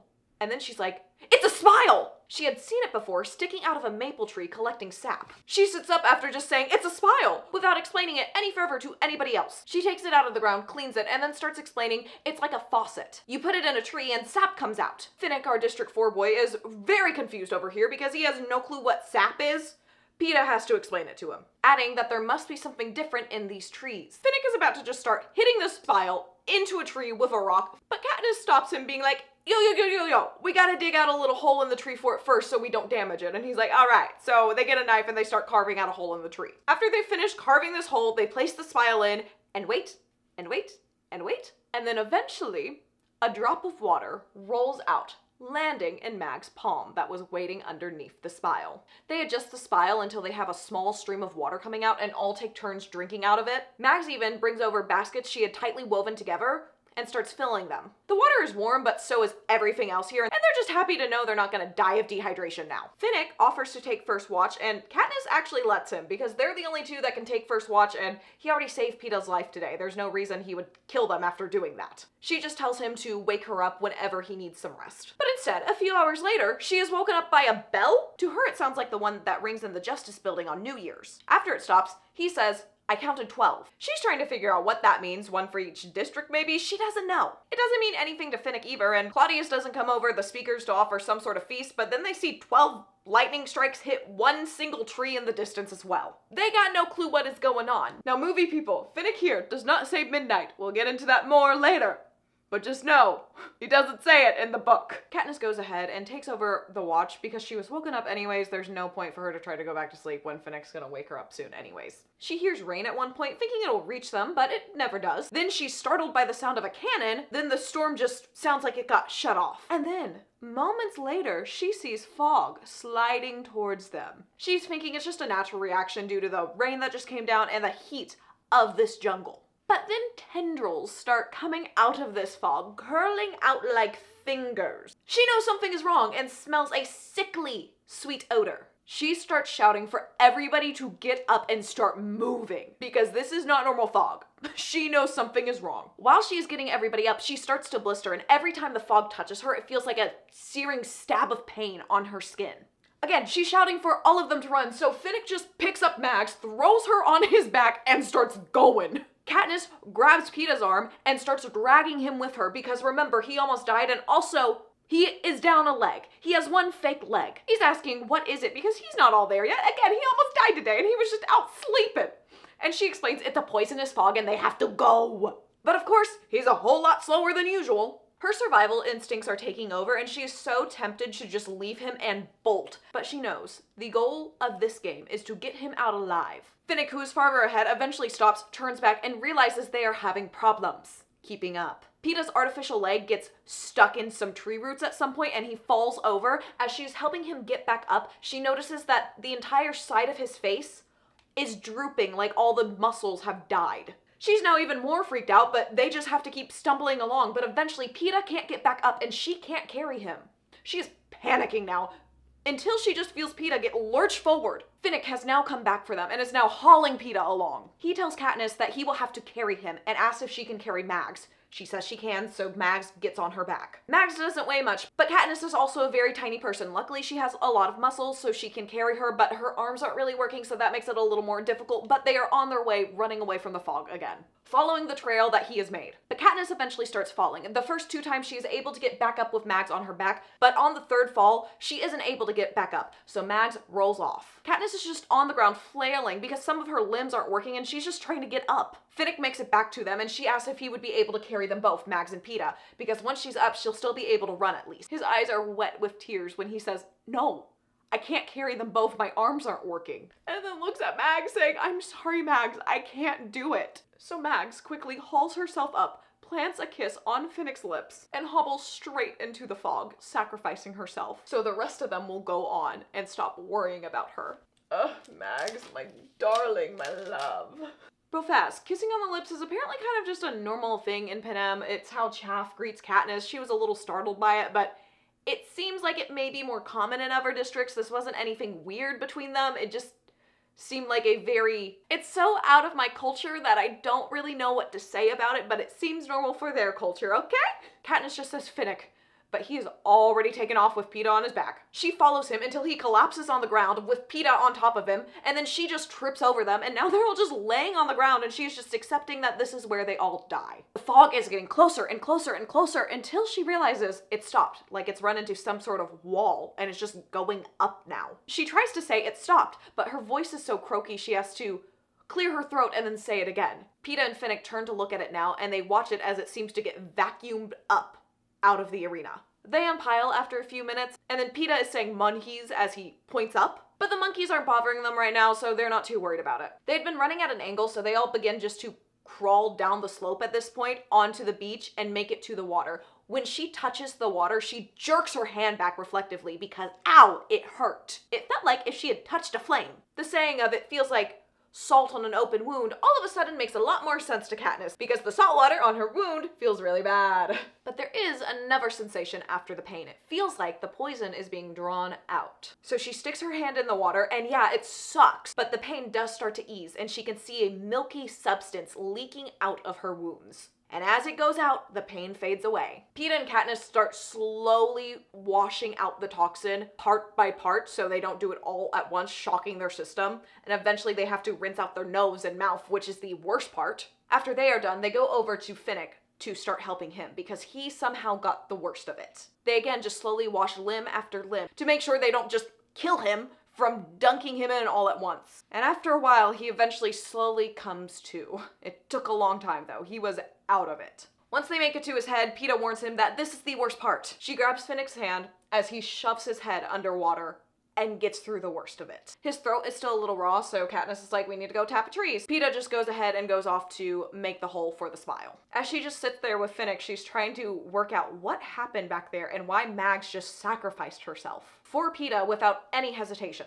She walks straight into the fog. Katniss decides to go a little further into the water, swimming around a little, and then Finnick joins, and he starts swimming like a sea animal, is what Katniss tells us. He's just diving in and out of the water, having a grand old time. He belongs in the water. Again, this arena was made for him. A little bit later, they both get out to go help Peeta. As they're walking over, she can sense a change. So she touches Finnick's arm and stops him, and points at the massive monkeys on the edge assembled on the trees. These ones don't seem as peaceful. No.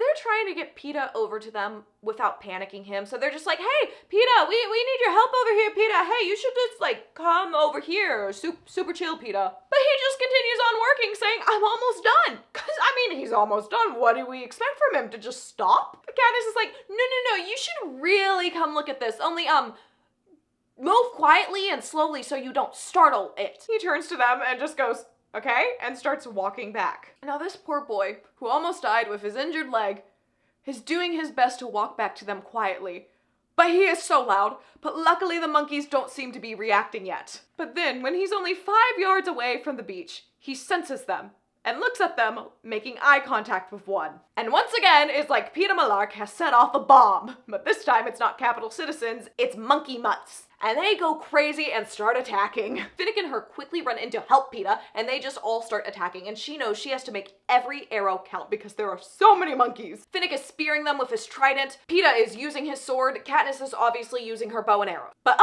eventually Katniss runs out of arrows, but Peeta still has an extra sheaf of them, so she's like, hey Peeta, give me the extra sheaf of arrows because he's not using them. As he is sliding off the sheaf of arrows, a monkey starts lunging at him. She throws a knife at the thing, but it just avoids it, still lunging for Peeta with razor-sharp teeth. Katniss starts running for Peeta, ready to use her body as a shield, but she knows she won't make it in time. But the female morphling from 6 does. And the monkey sinks its teeth into her neck. Peeta quickly stabs a knife into this monkey's chest, killing it. They're all still preparing for more, but the monkeys start slowly backing into the forest like they are being called back by a game maker. Peeta grabs the morphling from 6 while Finnick and Katniss cover him. He lays the morphling down on the sand, and Katniss is certain that something vital has been punctured, and there's no way they can save her. Finnick just walks off to watch the trees. Peeta sits by this woman, talking to her softly, talking about paint and what he can do with all the different colors, because the morphlings were always in the camouflage station with him, just mesmerized by the paint, painting little flowers on each other, and so he knows this will be a comfort to her. He's just sitting there, stroking her hair, talking about this. It's so sweet. The morphling is mesmerized by what Peeta is saying, and she raises her hand, painting what was probably supposed to be a flower again, onto his cheek with her blood, but it's sweet. He whispers a thank you, and then she breathes one last breath, and the cannon fires. Peeta carries her to the water, laying her down softly, letting her float away.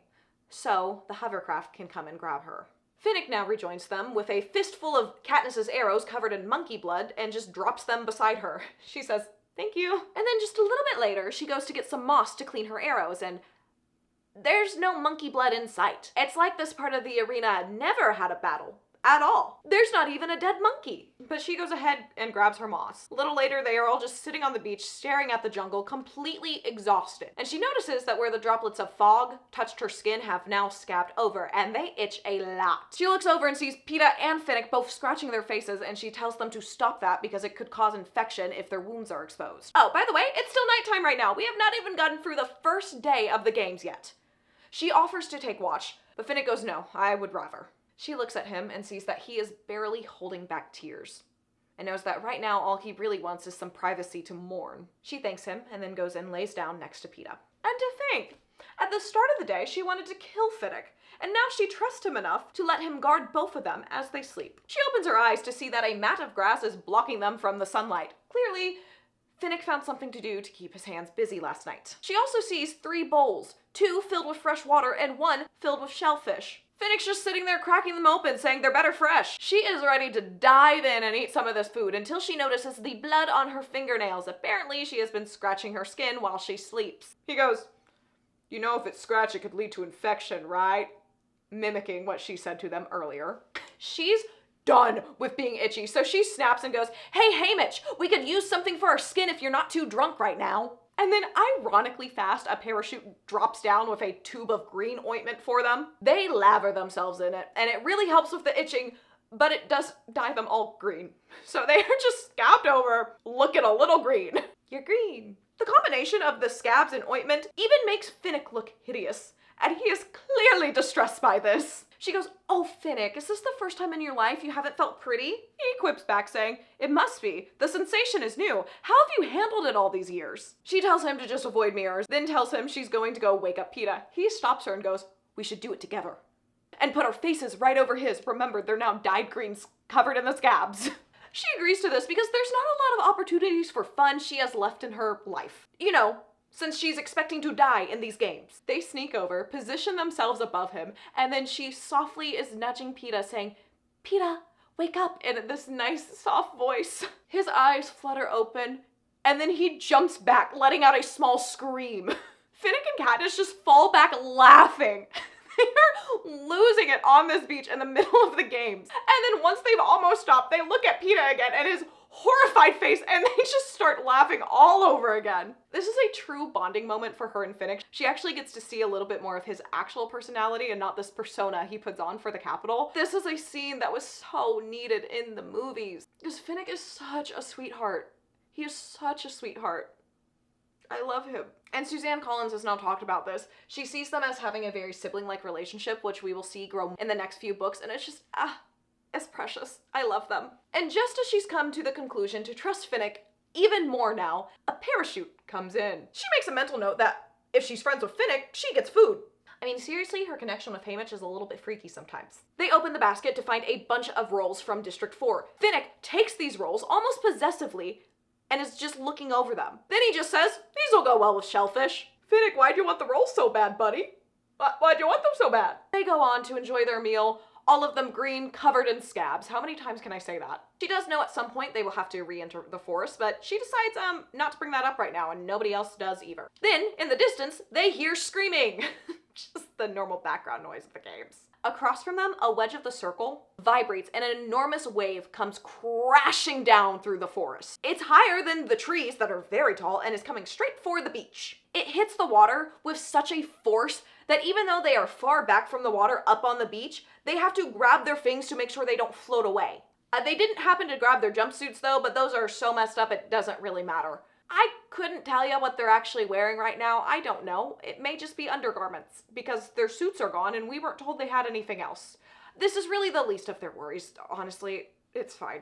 The water is starting to resettle. They're starting to put all their things back into play when three figures all of a sudden are running out of the jungle. They all creep back into the jungle, hiding behind the trees, but it's obvious this trio is not doing well and they are covered in like a brick red paint. Peeta is asking the question everybody is wondering, who is that? Katniss is getting ready to attack when one of them in the middle stomps her foot on the ground in frustration and then pushes the other one that has just been circling around them muttering something. This is when Finnick knows it's his best friend Joanna and he jumps up, Joanna, and she calls back, Finnick! He's like, she's got a temper, it must be my bestie. These two just look at each other and she goes, what now? And he goes, well, we can't really leave Finnick, so even though she's very annoyed, they go over to join the rest of them. As they get closer, they do see that the other people with Joanna are Wyrus and Beetee. Wyrus is the one walking in circles and Beetee is on the ground clearly injured. They're completely lost because Joanna calls these two nuts and volts. She would never team up with them. This doesn't make any sense. Joanna then starts explaining what happened to them in the jungle. They all thought it was rain coming down because of the lightning that has just struck, and they were all so thirsty, so they were excited, but when it came down,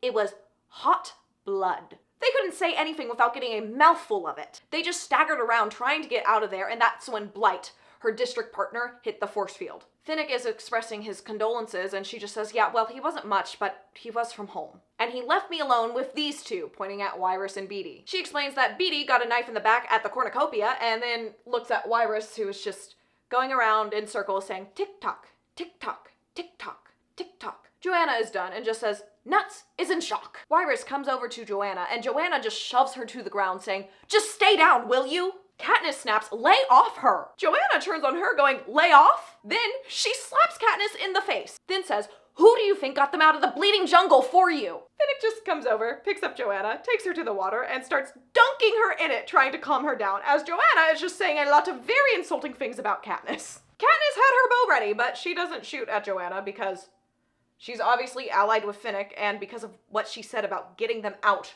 for her. She turns to Peeta, asking if he knows what she meant, and he's like, I got no clue, but you did want them originally. They decide to just focus in on taking care of these two now. They get them back to the camp. She unhooks a roll of wire that is on Beetee's belt. They get their clothes off, clean them, and then focus on the wound on his back. It's a 6-inch long wound, running from his shoulder blade to below his rib. Luckily, it's not too deep, but he's lost a lot of blood, and it is still oozing out of the wound. Not the word oozing again! She makes a thick pad out of moss and then secures it around Beetee with some vine. Then she goes over to Wyrus to help finish cleaning her off. She's using a moss as a rag to clean some of the blood off of Wyrus, as she just repeatedly says, tick-tock, tick-tock. And this seems to calm her down. A lot of their group is ready to rest, and Katniss ends up taking guard. Their group is ready to rest again, so Joanna and Katniss end up taking guard. This seems like a risk to let them just stay up together alone, but okay, guys. Joanna instantly is like, so how'd you lose Mags? She goes over what happened in the fog and how she couldn't carry her any longer. She informs her that Mags was his mentor and honestly half of his family. After a while, Katniss is like, so why are you with nuts and bolts? Joanna explains Haymitch told her it was the only way to get Katniss as an ally, thinking that Katniss literally told Haymitch she would only ally with Joanna if she got Wyrus and Beetee to her. Katniss didn't tell Haymitch this. But she just says, thanks, I appreciate it. She looks at her and goes, I hope so. Her inner monologue here is, wow, I wonder if this is what it's like to have an older sister who really hates you. Then they hear, tick-tock. And Joanna's like, nah, I'm done. I'm going to bed. You and Nuts can take guard. And goes and flops down next to Finnick. Katniss is left up just soothing Wyrus as she says, tick-tock, tick-tock, tick. Do you get the point? She sees that the sun is directly above them and knows it must be about noon. I mean, time doesn't really matter in the arena, but good to know, I guess. Then, across the water to the right, she sees the lightning bolts hit the tree again. All 12 of them. Then she starts thinking about the 12 bell rings from last night. Then the lightning happened 12 times. And now it's noon and the lightning is happening again. She stands up now, looking over the arena. The lightning is in one wedge. Then you have the blood rain. Then the fog. Then the monkeys. Then she looks at where the wave came from at about 10 o'clock. And Wyrus, who is dozed off in her sleep, says, tick-tock. Her eyes now take in the full circle and she says, tick-tock. It's a clock. And this is where I need to talk about the movie where they do the stupid thing where the first time the 12 bongs happen, Finnick's like, I wonder if it's for midnight. And Katniss goes, no, you idiot. And then Wyrus goes, tick-tock. And she's like, oh my word, Wyrus, you're a genius. It always pisses me off. It's so dumb. Doesn't make sense. It makes Katniss look so stupid. It's not an important detail. I just hate it in the movies. Anyways, Katniss is wondering if the attacks stay in their area of the jungle. Then she remembers the wave came all the way to the beach, so they don't. So she wakes everybody up saying we have to move. She doesn't really have enough time to explain because she's fearing the next attack will start soon. She goes over to wake up Wyrus, who says tick-tock, and she goes tick-tock, yes, it's a clock.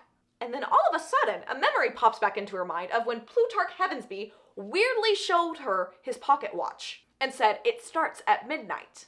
And it truly looks like he was giving her a clue about what the arena was, but he couldn't have known she would be a tribute at that point.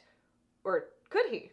She joins the other in grabbing all their things, and Beetee just says, wire. Peeta is assuring him that Wyrus is here, but Joanna just steps in, picking up the little spool of wire that Beetee had attached to his belt. She explains she has no clue why he picked up this wire, but he seems pretty attached to it because that's the reason he ran into the cornucopia. Peeta does point out that Beetee won his games by setting up traps that would electrocute the other tributes. So honestly, it's the best weapon he can have. Katniss steps into this conversation, mighty suspicious, and goes, seems like you should have known that since you nicknamed him Volts. Joanna narrows her eyes at Katniss and goes, yeah, that was really stupid of me, wasn't it? Sorry, I forgot while I was trying to keep them alive for you while you got Mags killed. Joanna! Oh my gosh! Girl! Katniss is just tapping the knife on her belt, and Joanna goes, try it. I don't care if you're knocked up, I will rip your throat out. Katniss knows she can't start this now, but is itching to because she would rather be the one to start it instead of being surprised later. Finnick shoots Katniss a look and says, maybe we all better be careful where we step. He gets the wire to Beetee and then suggests they all go to the cornucopia so they can watch the sections trigger just to confirm the clock theory. As they're walking over, Katniss is now going through everything that needs to happen to get Peeta out of here. Honestly, Wyrus and Beetee will probably die from other causes and she doesn't have to worry about killing them. Joanna, she would gladly take out, but Finnick is the problem because she feels like she owes Finnick and truly doesn't think she would be able to kill him and just now hopes that one of the careers will take him out. She hates that she's thinking about this, and so she starts trying to think of something else to distract herself, and the only thing that distracts her from this is thinking about killing President Snow. Mind you, she is 17 years old, and this is what she's thinking about. She is a child. A child. Forced to think about killing other people and daydreaming about killing President Snow. At the cornucopia, Peeta finds a shady spot for Beetee to rest in, and Beetee then has Wyrus go to the edge to start cleaning the wire he had. She goes off, and while she's cleaning it, she's singing a little song about a mouse running up a clock. Katniss doesn't know this song. Nursery rhymes really didn't get passed down, apparently. Joanna is about to lose it again, because Wyrus had been singing this for hours before the TikTok started. Wyrus suddenly stands up, shouting, 2! And they see the fog starting to take over that section. Peeta says, like clockwork. You're very smart to figure this out, Wyrus. Beetee says, not just that, she's intuitive. She can sense things before anybody else, like a canary in your minds. Finnick has no clue what a canary is, so they have to explain that to him. And if you don't know, canaries are the birds they take down to mines that will stop singing if the oxygen is bad down there so everybody can get out. All this talk about the canary makes her think about her father's death, and then she starts thinking about Gale. So then she has to go back to thinking about killing President Snow. They all take their time at the cornucopia, restocking their weapons. Joanna grabs a couple of axes because District 7 lumber, obviously she would be skilled with them. Then she sees that Peeta is making a map of the arena using the tip of a knife and a large leaf. He points out that the cornucopia tail points to 12 o'clock. They write out all the known zones on the map and mark the ones they need to avoid that come out a little further out of the jungle onto the beach. Then they notice that Wiress isn't singing more, and Katniss instantly loads an arrow into her bow. She gets a glimpse of Gloss and sees Wiress slide into the water with her neck cut open. Katniss buries an arrow in Gloss's temple, and then Joanna lands an axe in Cashmere's chest. They are both dead. Finnick blocks Brutus's spear that he threw, but then is stabbed in the leg by Enobaria. But Brutus and Enobaria know they are outnumbered and they need to run now, so they do. Katniss and the others start to chase them as they hear the 3 cannons go off. But then suddenly, the ground jerks from beneath her feet and the whole cornucopia island starts spinning. She just holds on as tight as she can, dodging the weapons that are flying off of the cornucopia, but then luckily, eventually it stops. No, Katniss does not fall off of the cornucopia. Movie watchers. Okay, I'm sorry. I don't have anything against you. The movies are very good. That was hostile. Please forgive me. Anyways, she sits up slowly, coughing and queasy from all the spinning that just happened. Then she sees Finnick, Peeta, Joanna, and the 3 bodies that have been tossed in the water. And then Joanna's like, where's Volts? Yeah, where is Beetee? They all go looking around the cornucopia, but eventually it's Finnick who finds Beetee floating out in the water about 20 yards away. Katniss remembers that Wiress had the wire that Beetee really wanted, and so she starts looking for that, only to see that it is still in Wiress's hand. She starts swimming out towards her, trying to get there before the hovercraft does so she can get the wire before it's just taken out of the arena. Luckily, she makes it and pulls the wire from her grip, and then says goodbye and swims away. And now, her and Peeta, once again, are the only district pair left in the game. She goes over and hugs him, and all of them just sit there in silence. Joanna is the one who breaks the silence by saying, let's get off of this stinking island. And let's all be honest, if this wasn't a YA book, Joanna would be saying the F word every other word. And you can't tell me I'm wrong. You're gonna look at me and tell me that I'm wrong? They decide to walk towards 12 o'clock near the lightning tree. Nothing comes out of that section, and they all start walking different ways because their clock face spun. And Beetee points out that they really have no clue where 12 o'clock is right now because the entire arena could have spun as well. Katniss is like, oh, I'll just look for the tall tree where the lightning strikes, except every sector has the exact same tree, so she can't do that. They don't know where anything is at this point, so they decide to just wait till 10 o'clock because then they'll see the wave and be able to get back on track from there. Once they're back on land, Peeta is like, I can go get more water using the spile, and Joanna's like, no, let Finnick do it. You need to stay here and make a new map. Katniss can go watch Finnick's back. She doesn't like this idea of them being split up at all, but she thinks about everything Finnick has done for them and all the other tributes and decides, well, I guess I'll go make sure Finnick doesn't die. But honestly, she's just confused why all the other victors are trying to help her get Peeta out of here. Is it because everybody knows he's better than all of them? Why? She doesn't understand. She starts wondering if Haymitch maybe talked to the rest of them, convincing them, and then it clicks. Peeta can use his words better than any of the rest of them. He could move an entire country onto his side with a single sentence. And that's something you want if you're trying to start a rebellion. She does still think this is an insane idea and is probably not what's happening, so she just pushes that thought aside. Once Finnick has made the hole for the spile, she hands it to him, and then she hears a scream that sounds so familiar and shouts, Prim! She takes off, crashing through the woods, trying to find her sister, who is somehow now in the arena. And then she hears her sister's voice from above her now and looks up to see a jabberjay. The birds that copy sounds perfectly. She shoots this bird down and reassures herself it wasn't real. Finnick comes sprinting into the clearing. She is explaining what happened to her, but she is cut off by another woman's yell. And this is when Finnick takes off, crying, Annie!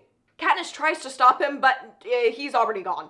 She's just chasing him, following the obvious path he is leaving as he just shouts, Annie! Annie! Over and over and over again, trying to get to her, trying to get to the jabberjay that is mimicking her. Once Katniss catches up to him, she shoots the bird and says, It's not real. It's not your Annie. It's just the bird. He goes, No, it's not her. But jabberjays mimic. How do you think they got those noises, Katniss? She goes pale, wondering how they would have gotten that scream of terror out of her sister. Then another bird starts, and this time it's Gale. Luckily, Finnick grabs her before she can go running off after this bird and drags her down to the beach. She stops fighting him eventually, and they start running to the beach together.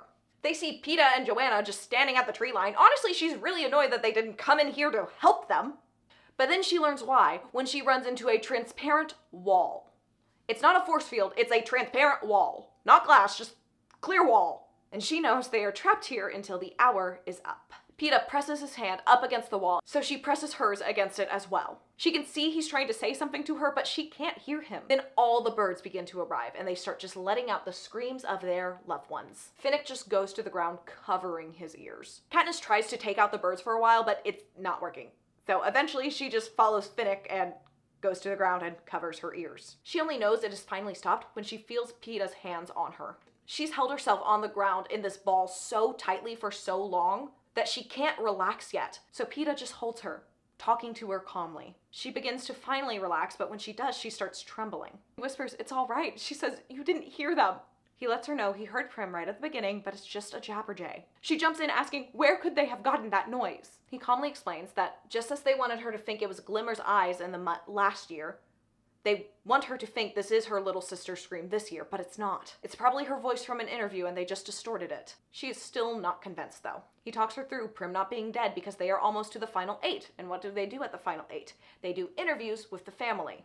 And they can't do that if all her family is dead. It was just a horrible trick. She looks over to see Finnick fixated on what Peeta is saying and asks, "Do you believe it?" He says, "It could be true, I don't know," and then looks at Beetee. Beetee says, "It wouldn't even be that difficult to do. We literally teach grade school students how to do that in District 3, or a similar process. They don't teach them how to make screams, but come on, would it really be shocking if they did?" Joanna jumps in saying, "Of course Peeta is right. The whole country adores your sister. If they did anything to hurt her, they would have a whole uprising on their hands." Then she shouts up into the sky saying, "Don't want that, do they? Whole country in rebellion wouldn't want anything like that, would you?" Katniss's mouth drops open because saying something like that takes guts. I mean, obviously the Capitol cut away from this conversation, but still. Joanna goes off into the jungle to go get some water, but Katniss grabs her hand trying to stop her. Even though she knows the jabberjays are gone, she just doesn't want anybody else to go through that. So she warns her. Joanna just goes, "They can't hurt me. I'm not like the rest of you. There's no one I love left."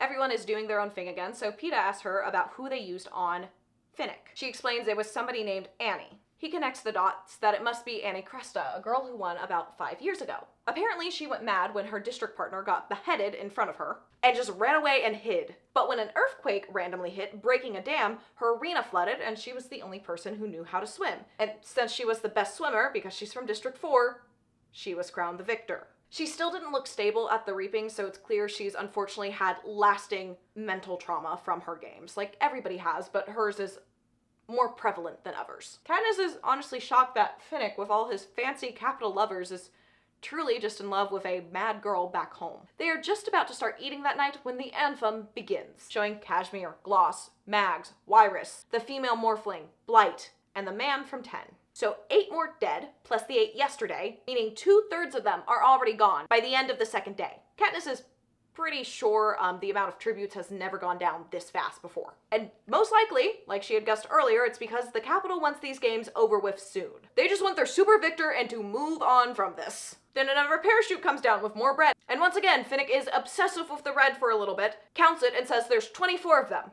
They all eat some, and Joanna says whoever is alive in the morning can split the rest. Katniss actually laughs at this, and Joanna starts to like her maybe just a little bit more. Peeta and Katniss volunteer to take first watch. After a bit, she ends up resting her head on his shoulder, and he is just stroking her hair.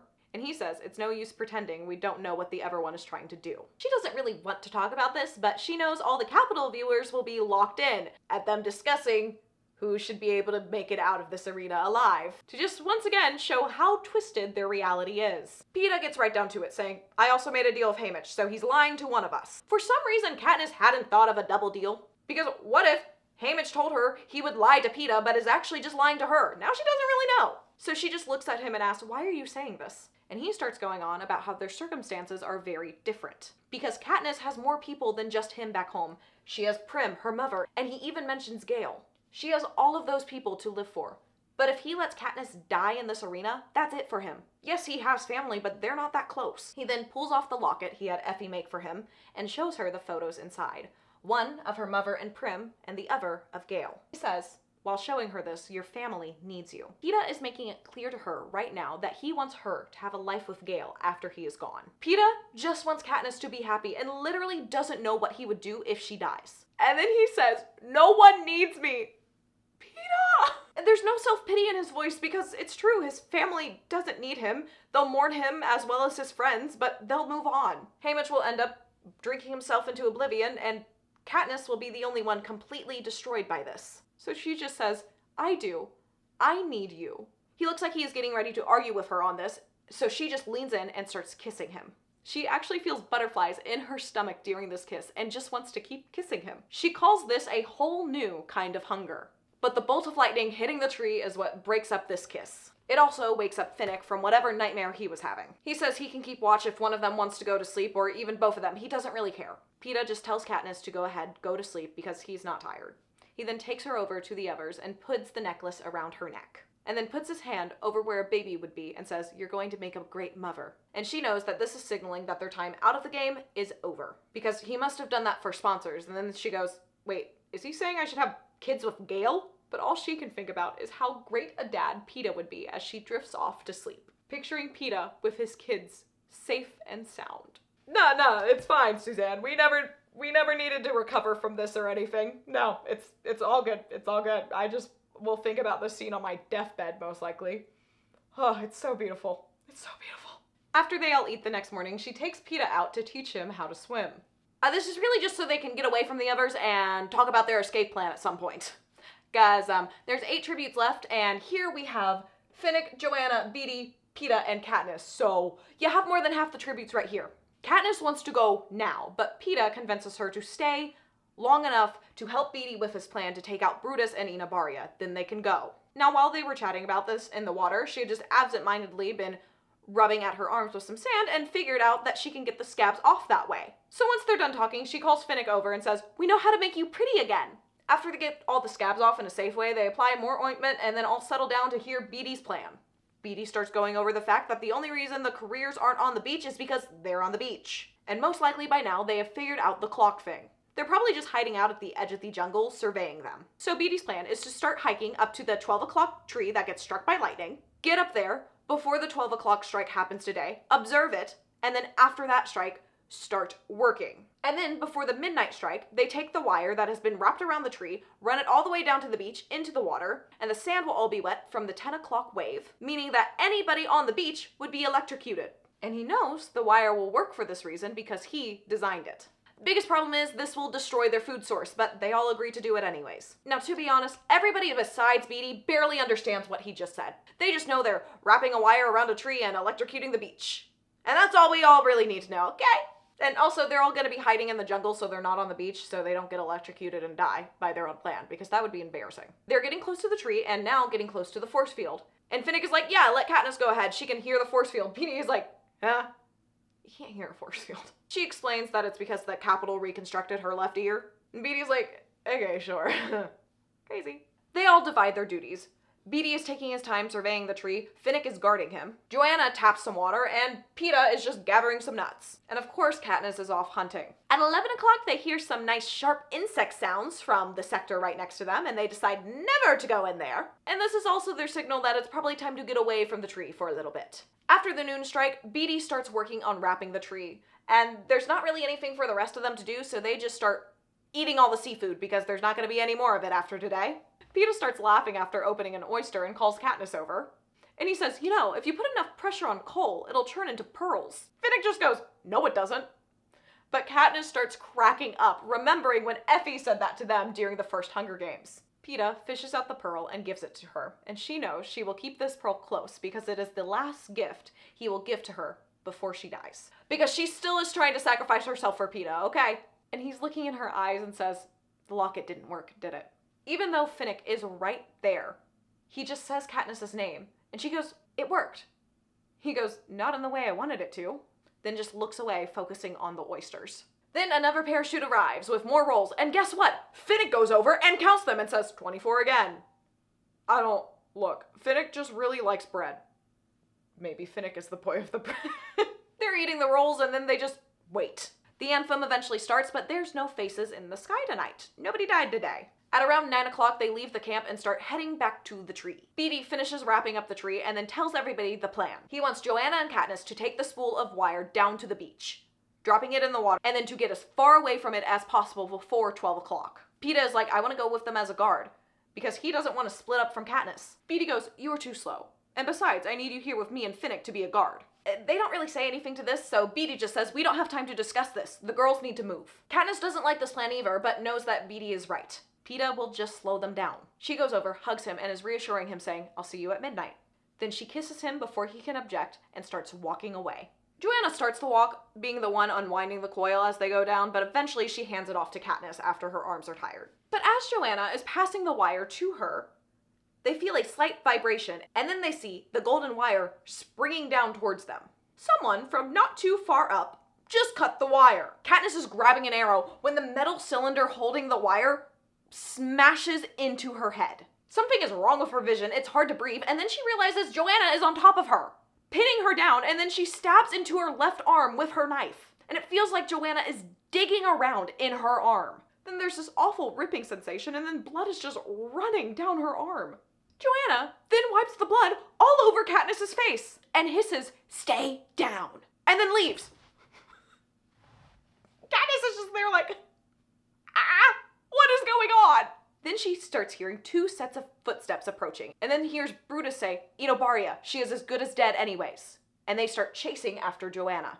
Katniss has no clue if she really is as good as dead right now, but is drifting in and out of consciousness, trying to come to that conclusion. All she knows right now is Joanna smashed the cylinder into her head, started cutting into her arm, probably causing irreparable damage. And then Brutus and Enobaria just showed up before she had time to finish the job. But then she thinks of Peeta and is worried that Finnick may have already killed him, and just out loud whispers, no. She gets up, vomit, tries to assess the damage done to her arm, only for blood to squirt into her face. She uses the trees around her as a crutch and gets some moss onto her arm to slow down the bleeding. It doesn't seem like she's going to bleed to death, so she now starts making her way back to the tree where she last saw Peeta. She's wondering if maybe Joanna just acted alone, but knows her and Finnick are friends. And that runs much deeper than an alliance made in the games. So she knows she can no longer trust Finnick. Just as she has accepted this, she hears somebody running down the slope. She hides and watches Finnick fly by her. He sees the blood and calls out, Joanna! Joanna! Then goes off in the direction that the careers and Joanna went. She starts moving back up the slope and then hears a cannon, stops knowing that somebody has just died, and she just hopes it wasn't Peeta. But with everybody running around like they are right now, it could have been anyone. That single death right there probably just started a free-for-all and people are going to start killing and asking questions later. Her foot snags on something and she goes to the ground, and she is sure this is a net Finnick has made to capture her. And she expects him to be there any second now. But then she just sees it's part of Beetee's wire. This means she's on the right path, but this also reminds her of the lightning storm that is soon to come. She makes it to the tree and no one is there, so she softly starts calling out, Peeta! Only to be answered by a soft moan. She whips around to find Beetee, who is on the ground, unconscious. He's not visibly injured, so she starts trying to wake him up, saying his name, asking, what's going on?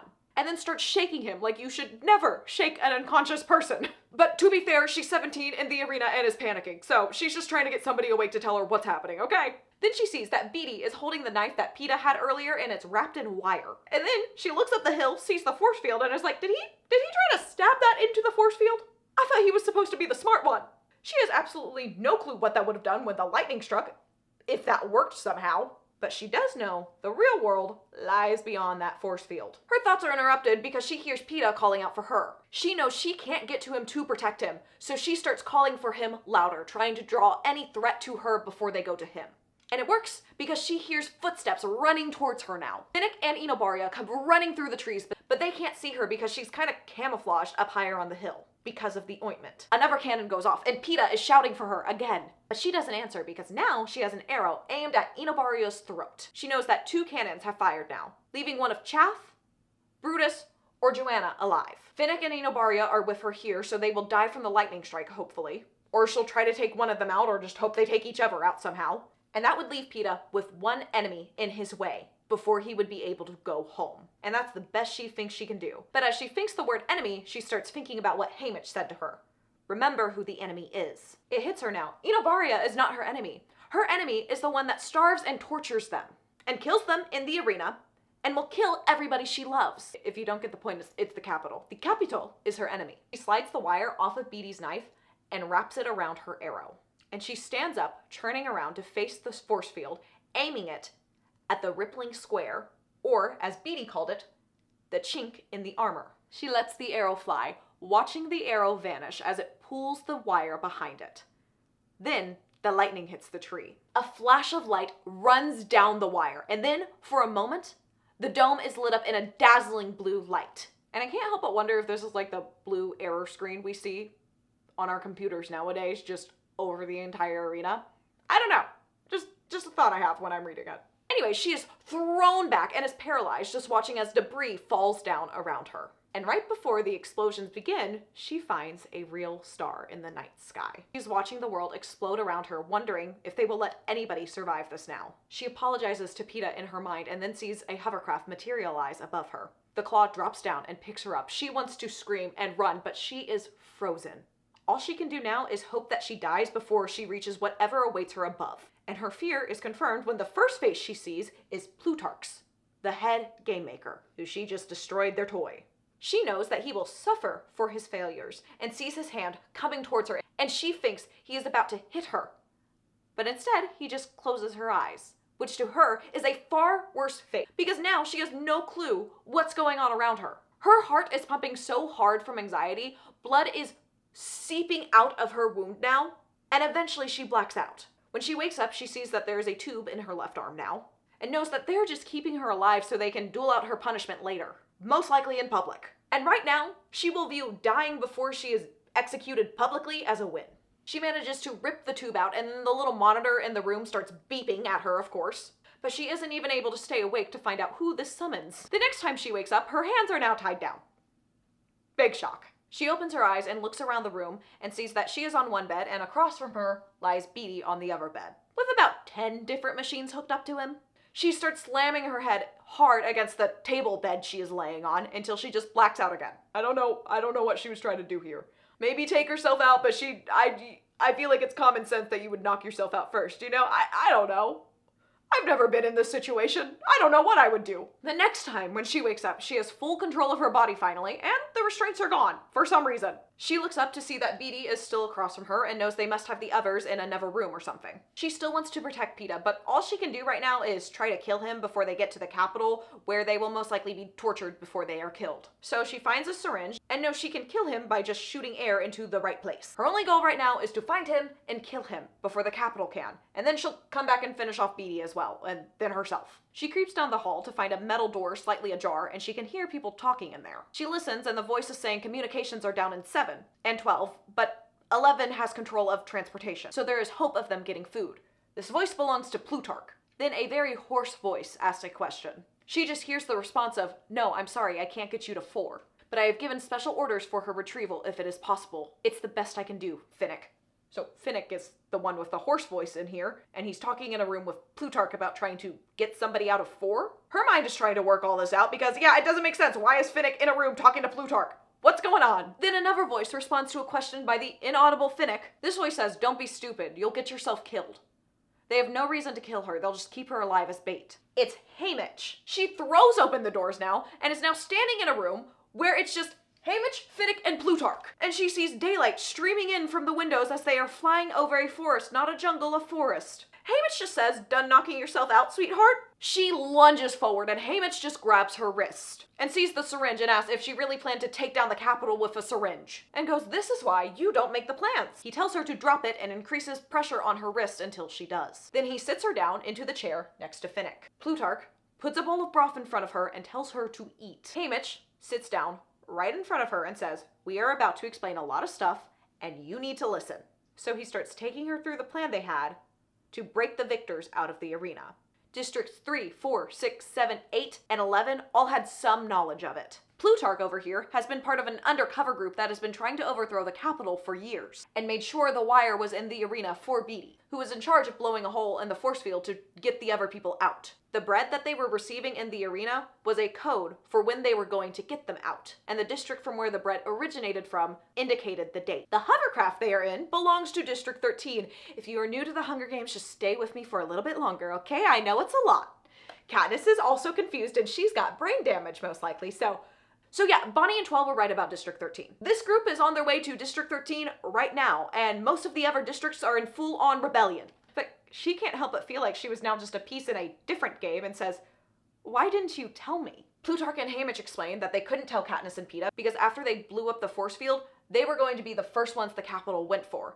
And the less they knew, the better. She's having trouble keeping up, and she's like, "First ones? Why?" Finnick gets out, "For the same reason the rest of us agreed to keep you alive." She goes, "Well, Joanna tried to kill me. So, maybe you should have talked to her about that." Haymitch has to explain that Joanna actually just knocked her out so she could get her tracker out, and then led Brutus and Enobaria away from her. Katniss is still very confused. As she should be, honestly. Plutarch goes, "We had to save you because you are the Mockingjay. While you live, the rebellion lives." Katniss Everdeen, the Mockingjay, is the symbol of the rebellion. She starts thinking about how Haymitch kept all of this from her while he discouraged her from running away and acted like he knew nothing about District 13 and thought it was a crazy idea that it existed. And then her heart sinks and she whispers, "Peeta?" He explains that the others kept him alive because there was no other way to ally with her to keep her safe, and they couldn't leave her unprotected. She now hisses, "Peeta!"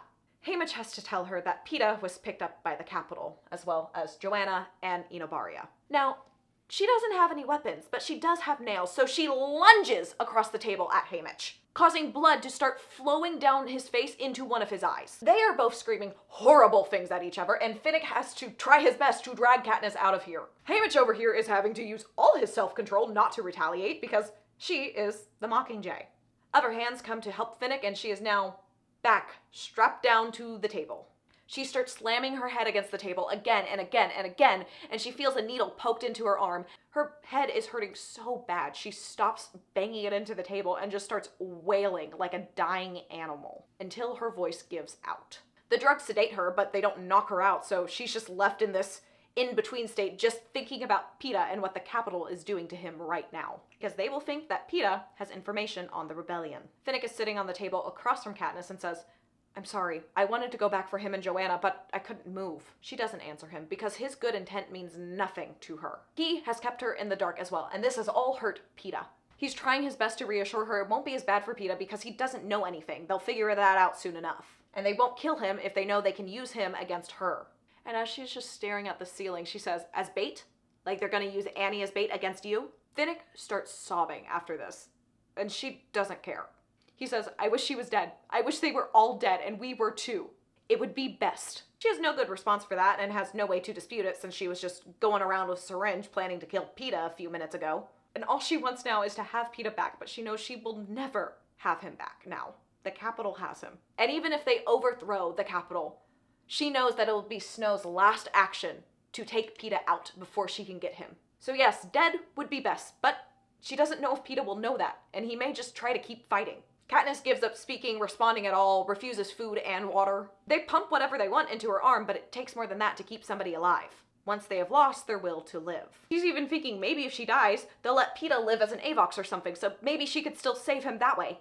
But honestly, she would have been fine just dying out of spite to punish Haymitch for what he did, for using both of them as a piece in his game. She had completely trusted him and he betrayed her in the worst way. A lot of people come and talk to her while she's in the hospital wing of District 13, but she doesn't respond to any of them.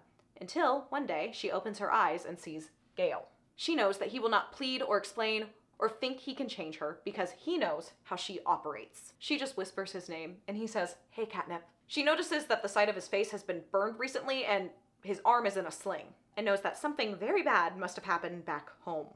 She doesn't forget Peeta, but she starts to remember the other people in her life and asks, "Prim?" He tells her that both Prim and her mother are still alive because he got them out in time. What do you mean got them out in time? She's confused why her mother and Prim aren't just back in 12 still. He has to explain that after she blew up the arena, they sent flames onto District 12 and dropped fire bombs. With all the coal dust around 12, it went up fast. She just repeats they're not in District 12. He softly says her name, and she knows this tone of voice because this is the tone of voice he will use when he's basically doing a mercy kill on an animal but trying to comfort it on its way out. She just says, "Don't." But Gale won't keep a secret from her like this, and he says, "Katniss, there is no more District 12. End of book 2. Honestly, after I finish filming one of these, I feel like a little kid who just did the strangest show for her parents and is like, "Did you enjoy it?" There's a lot of crazy stuff for us to cover in the next book, obviously. So in this book, we went back to the games, and there's no more District 12. What a fun time for us. And Peeta is captured by the Capitol. It's all great. Also, Annie's captured by the Capitol, the love of Finnick's life. They're all having a great time. What can we say? But at least we get to meet Finnick, right? But seriously, thank you for all the support on the first video of this series. It means so much to me, and I really, really appreciate it. And if you want to keep seeing more of what I do and Mockingjay whenever I get around to finally getting that filmed as well, go ahead, hit that like button, subscribe to this channel, and leave a comment on the video if you want. It does help a girl out. I know I say that a lot, but truly, it really does help me out. I don't really have anything else to say, so I guess I will see y'all in the next video. Bye, y'all.